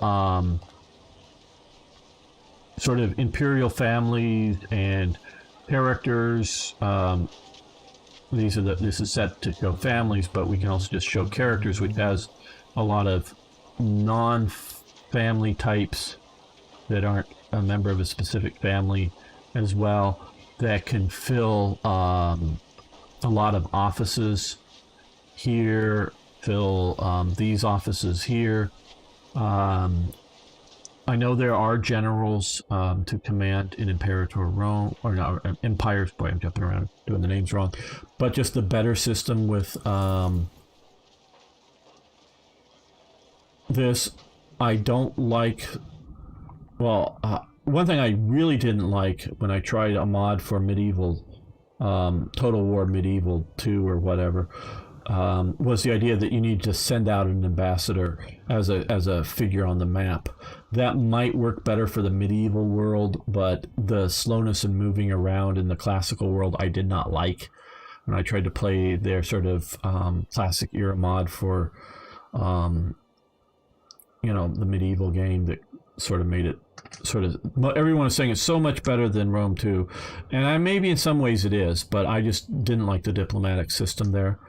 I don't mind a bit of a delay between, sending out an ambassador message, but it takes just a week or two at most to get across this sea, and it doesn't take years to wander around this part of the world. You can do it in months or less.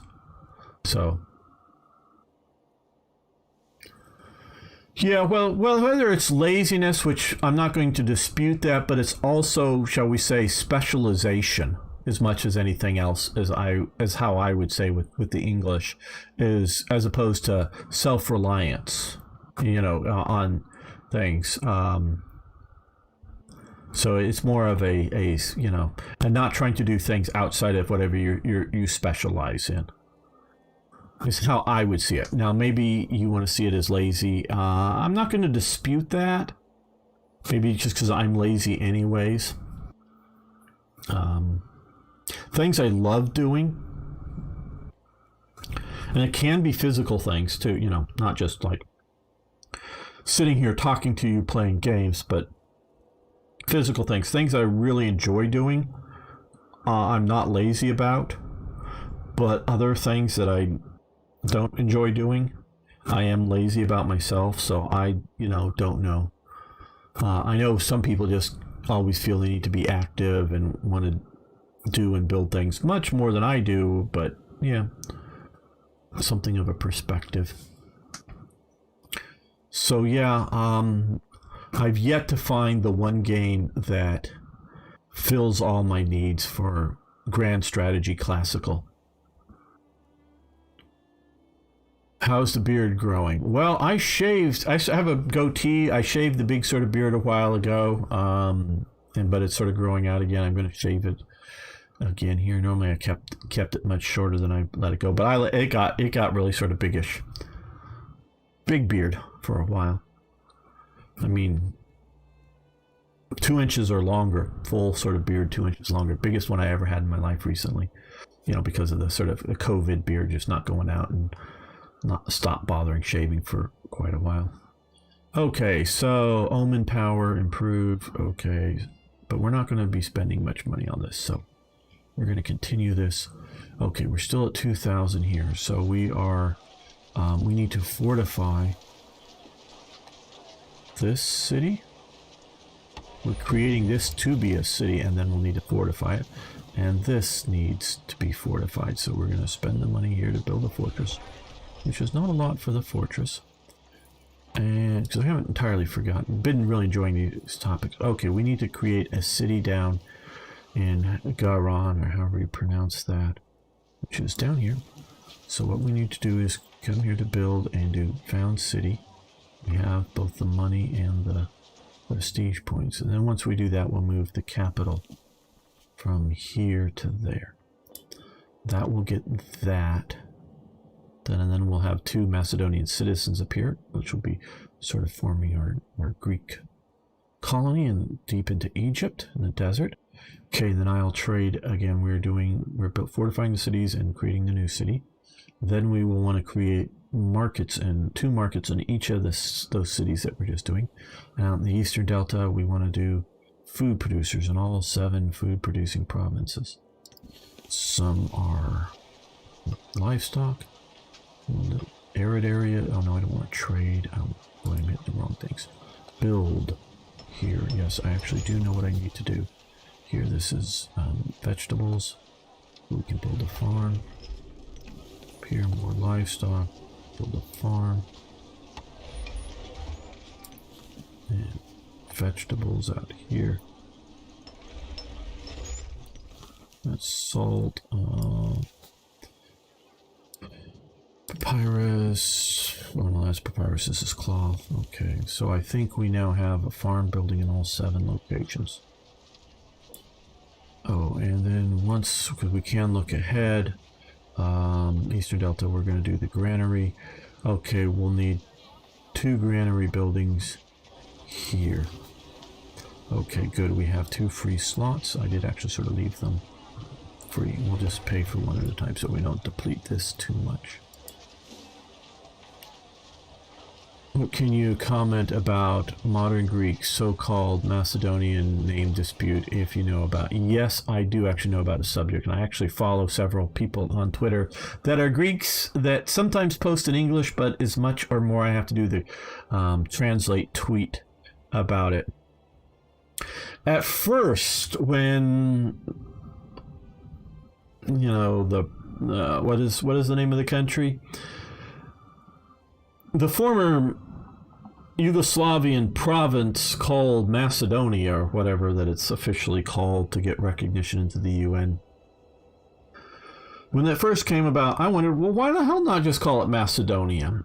Because it does contain some of the territory, not so much the heart. As we can sort of, this is more or less what we're seeing. Well, seeing here is more or less the heart territory of Macedonia.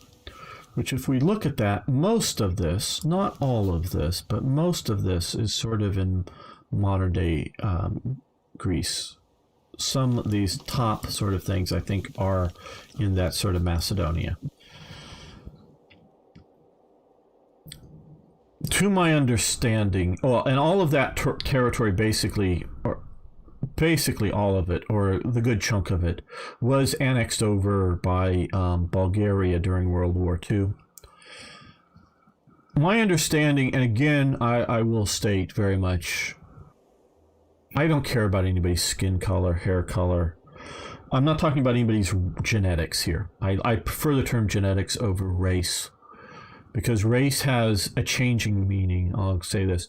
If you go to the 19th century or before, you often find the term race being used, including, in some cases, the race of, like, Muslims. And so people like Churchill come off to be very racist because he used the term race and disparaging races.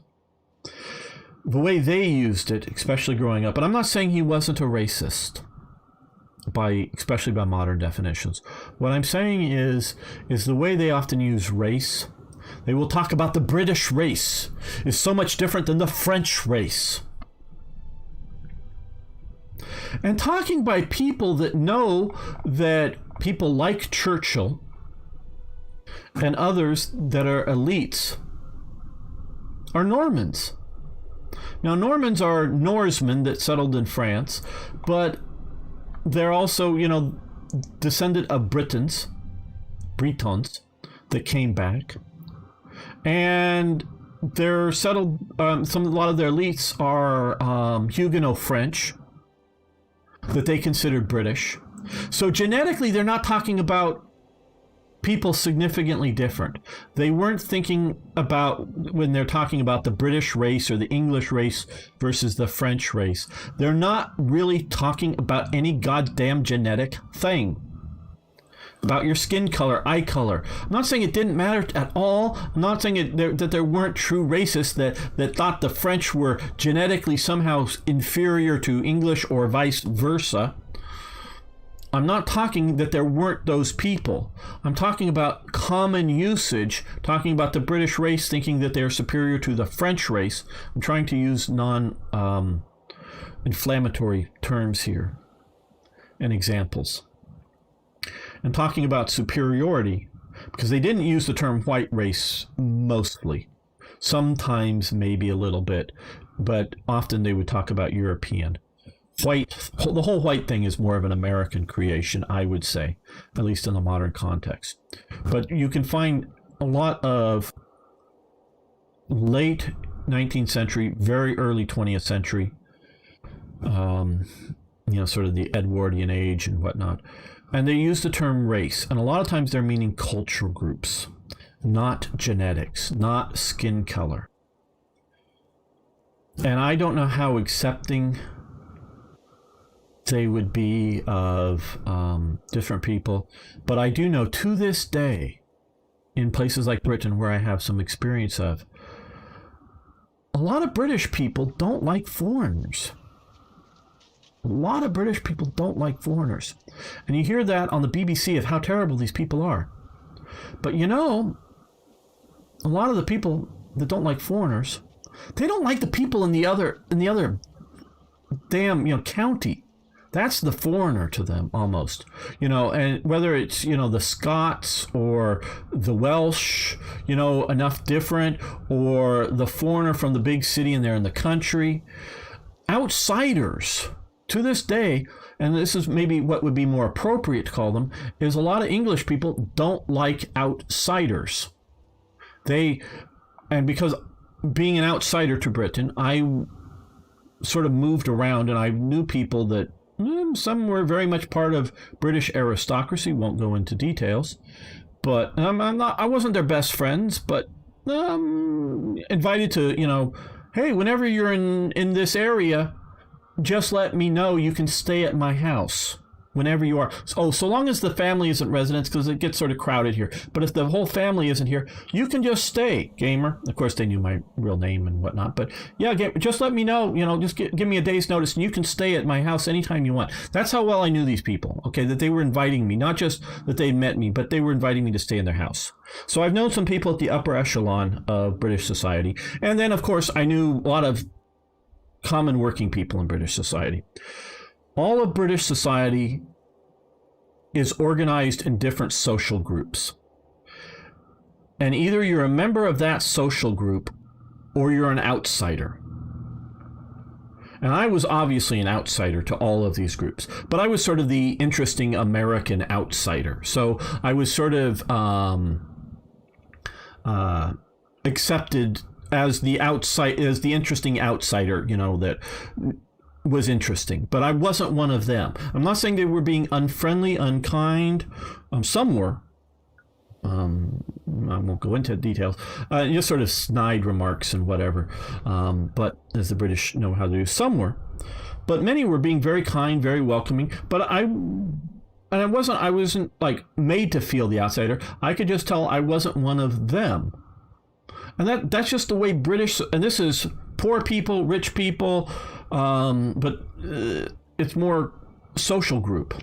Northerner, Southerner, Londoner versus rural Southerner.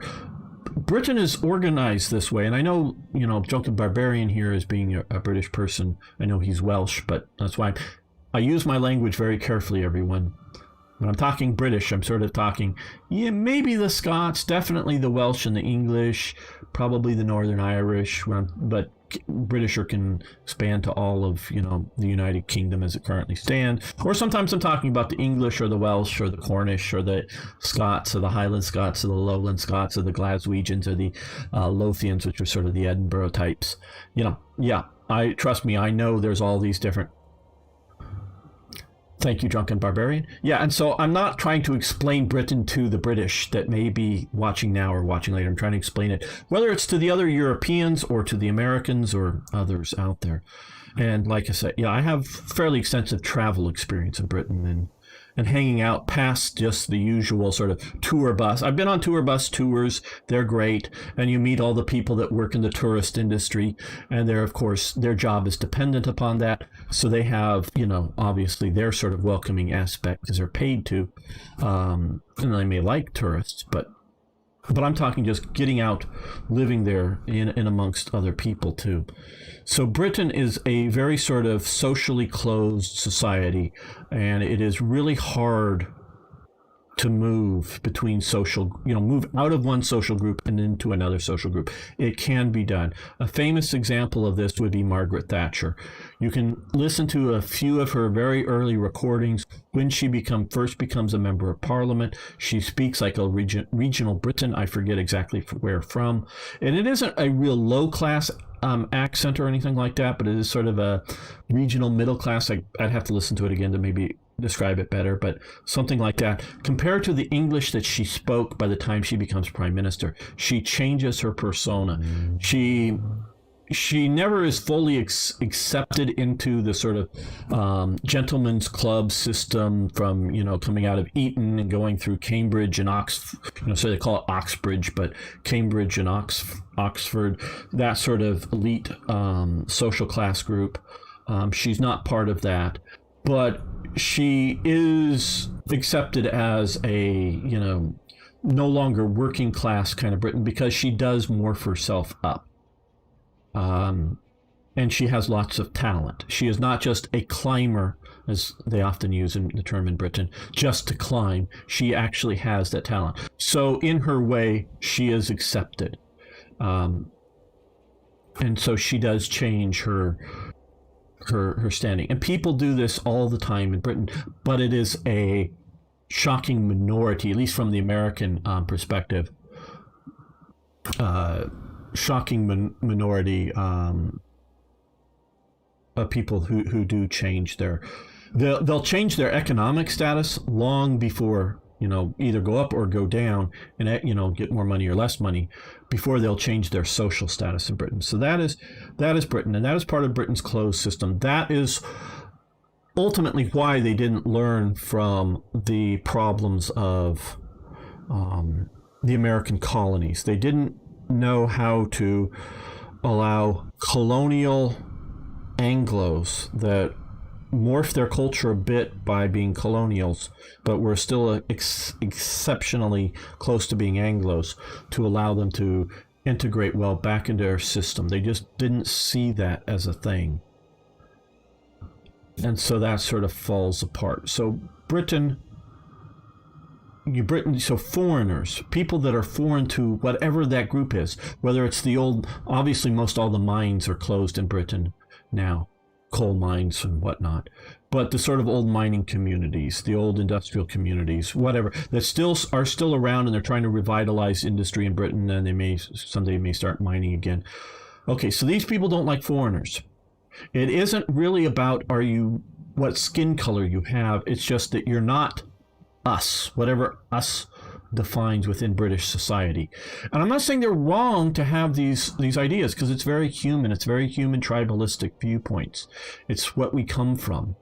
It's morphed in America because partially just coming to new worlds, and you're no longer it's I'm sure that the Briton who leaves Britain and goes to work, say, in France or in Germany or whatever, and then hangs out with British people that have made that move, they're no longer worried about what part of Britain or what social group they were in Britain. Now they're just the British abroad. So they commingle better. Now they may become this other sort of British group. Whether they go back to being, if once whatever the job, the whatever goes back over, they may go back to being whatever original British group they were. Thank you. I think that's a very loud motorcycle.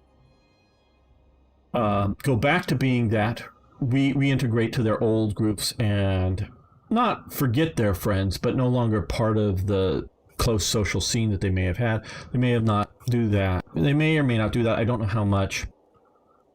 But that's sort of what happens when you move to the colonies, is that whatever the old social group, that sort of goes away, and it's not readily refounded again. So we don't have that aspect of Britishness here in America. Okay, so that's back on race thing. And 19th century, you talk about the French race, the English race. They're not really talking about genetic things in many cases. Sometimes they are, but it's hard to define it. And that's why I don't like using that term. So I'm trying to remember genetics. Okay. So, what were we saying up here? How does this tie into the name dispute? Okay, I'm just sorry. Yeah, that's where we were.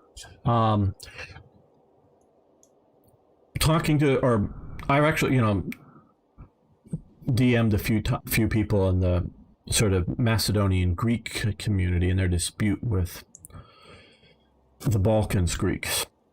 I don't know how much genetically the people in the Macedonian province are what they are. I don't know genetically. A lot of the Greeks say they're not. But what they're very clear about, and is very true, is that they are not culturally Greek. They don't speak Greek.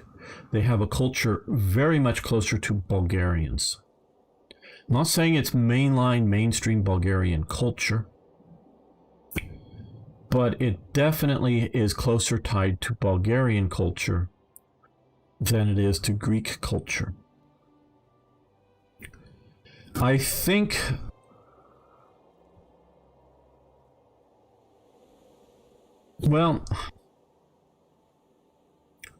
obviously this is the 4th of July, and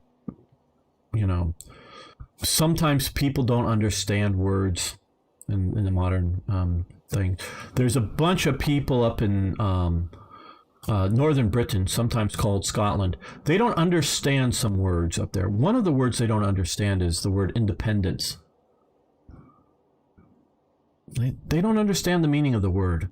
I defy most Scots to understand the word independence, because they keep claiming therefore the independence, and they're really pissed that Britain left the European Union. I know we're still talking about Balkans, but I'm going off on this too, sorry. Independence is in the fucking independence. It's not, what they wanted is not to have their power come from Brussels to London to Edinburgh. They wanted it to go straight from Brussels to Edinburgh. That's not independence. That's separation from England, but staying part of the European Union. See, when I was working, I literally, the reason I was staying in Scotland was working for Scottish independence. No one was paying me. I was paying my own money. No one paid me a damn cent. No, I didn't raise any money. No one volunteered any money. I gave my own money to travel, live in Britain, working for independence of Scotland. This is why I'm bitter about it. I thought I was trying to get Scotland to be independent. I wanted it to be a monarchy, but I wanted it independent. I mean, a constitutional monarchy like Britain, it's mostly democratic, but I, as opposed to the Republic of Scotland, I did not want a Republic of Scotland, but it would ultimately be up to the choice of Scots, and I knew that was going to be a hard, hopefully, plebiscite that we could have, and hopefully the the Jacobites would get a Jacobite heir and set up a modern, a modern state Jacobite Scotland. That's what I was hoping for. But I was fighting for Scottish independence. If you fighting for, which would also be independence from the goddamn Union, not Confederation, not, some sort of, mutual defense NATO type thing, or common market, or whatever sort of, European common system or something. No, European Union. Independence is independence. They don't understand that in Scotland. Okay. And again, this sort of jumping over because this is Independence Day for America. Yes. When it's appropriate, a monarchist. That is sort of why we have you look at my YouTube channel, you have the painting of the Battle of Culloden, the Jacobites, 1745, the last Jacobite rising. Yes, there's Jacobite stuff going on there. So, constitutional monarchy, when it's right, it's a good thing. When you have a national consensus on the idea of it. It needs to have that. Like you still have a national consensus on the monarchy in Britain. There are very few really Republicans there.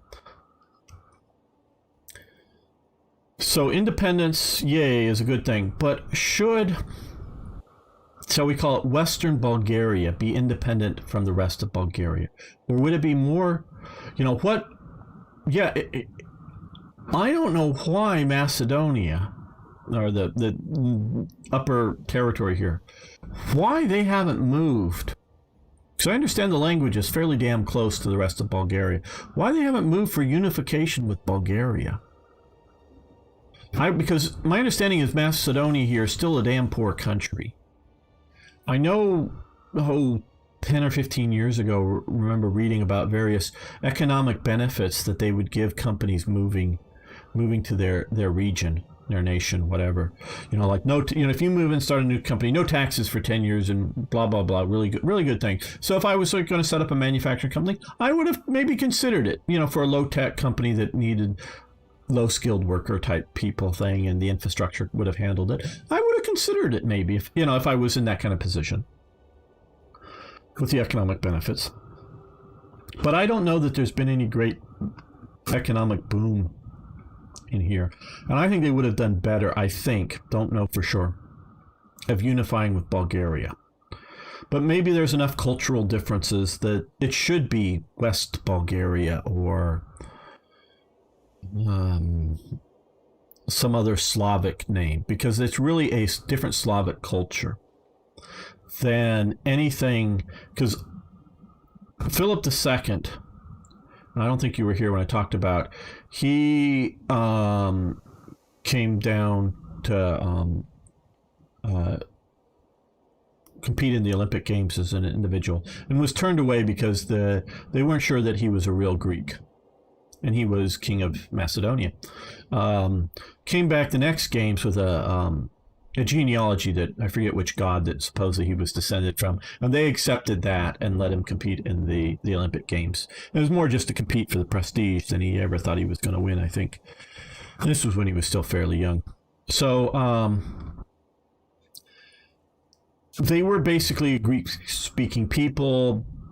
Definitely Alexander the Great, who... Can anybody say who, without Googling, who was Alexander the Great's primary teacher? Come on, for the win. Who was Alexander the Great's teacher? You've heard of him. I'll give you that hint. It's not some obscure guy that you've never heard of.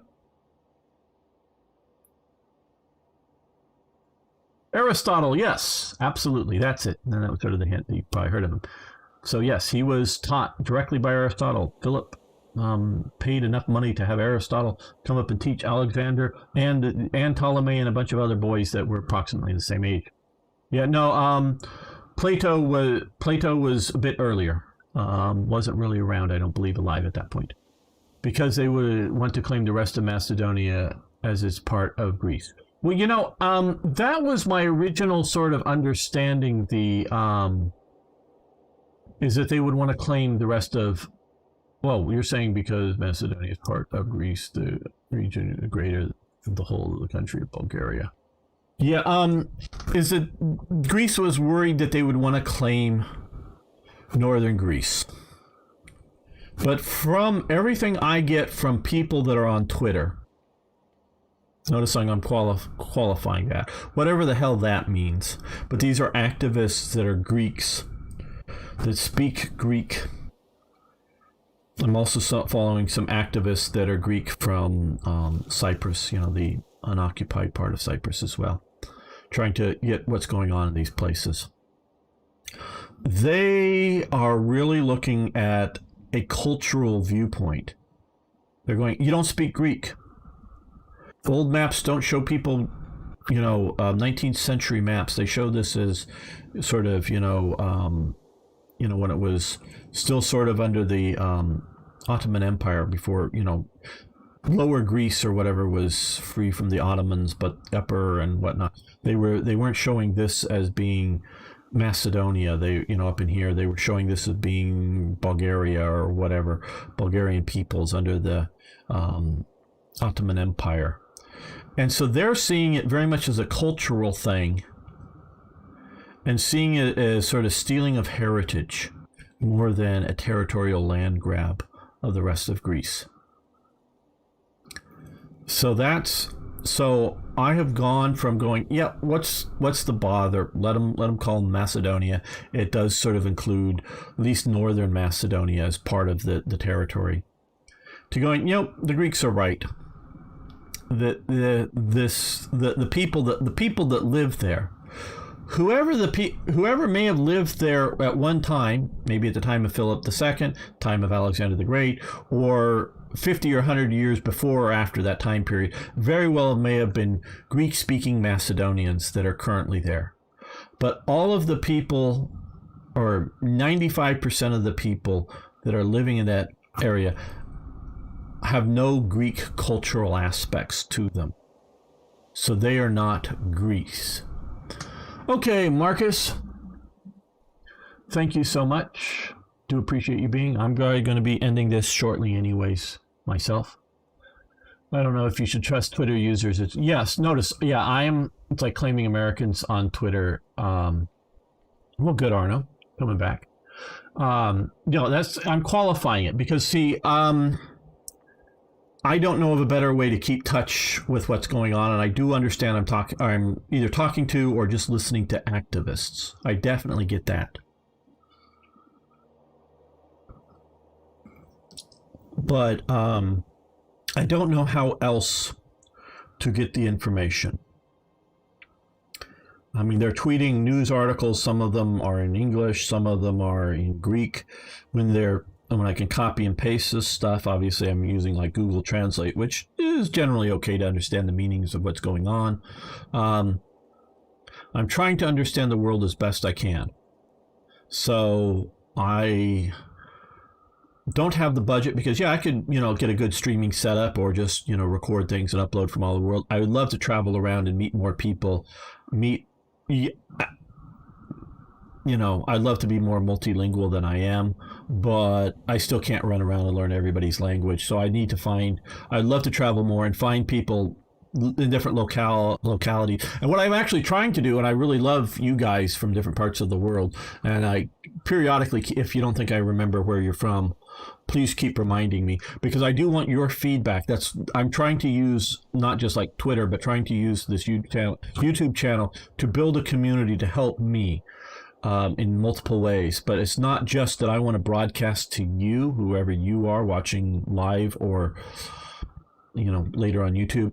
I want to find out about the rest of the world. This is why I often love people like Azads who and Emperor Chaka in Taiwan when he's around, is non-Western voices. Not that I want to agree with them, because often I vehemently disagree with their positions, but I want to learn from other perspectives.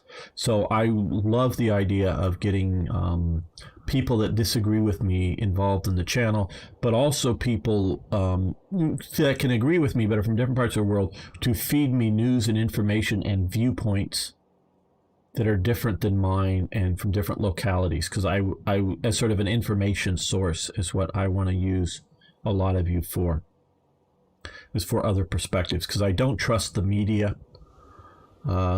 even media companies that I generally agree with, because their viewpoint, and that's fine. But I want to get other voices, so I'm hopefully the YouTube channel, the Twitch channel, my Twitter. There are links to that if you scroll down. If you're into Twitter, I also have a Parlay account now that I'm trying to follow and understand different parts of the world, and that's the best. Twitter is one of the best sort of interactive ways that I've found that I can find some of these people, and so I'm very much trying to follow different things in different parts of the world and trying to collect. I'm a bit of an information collection person, so I'm trying to do intelligence collecting is obviously overstating it, but I'm definitely trying to get more and more perspectives. Like I haven't been watching, probably haven't watched in 2 months, but I do have bookmarked I guess here's Bhutan, because it's Sikkim, I think that's right. No, maybe Bhutan's over here. That's Bhutan, I think. Is the YouTube channel for they put out a weekly broadcast in English on YouTube of the national television channel of Bhutan. And it's very interesting. That would be Sikkim, I believe, right? These two. That's Bhutan, I think. Yeah, so trying to find other news sources from around the world that keep me informed. Not just what's going on in Bhutan, but what's going on in India in relation to Bhutan, and then what's going on with China in relation to Bhutan, which is very informative of some of the invasions China's been trying to do with Bhutan and whatnot. So I do a lot of that. Okay, well, I guess it's time to wrap this stream up, wrap the episode up. I want to thank you all. I know we've wandered off topic. I hope it was interesting to those live, which, hey, we got 15 people between the two platforms watching. Very good. And those watching later on YouTube, I do appreciate that. So make comments, let people know about the channel. You don't know how much it would help on any sort of social media, or if you print up some flyers and walk around somewhere after COVID's done, handing flyers out that you gotta watch Gamer 1745's channel on YouTube, or whatever you may do, promoting it up. It really helps. Even just one more regular viewer really helps. So thanks, everyone. See you next time for more historical gaming and ramblings. And we're going to end the live stream.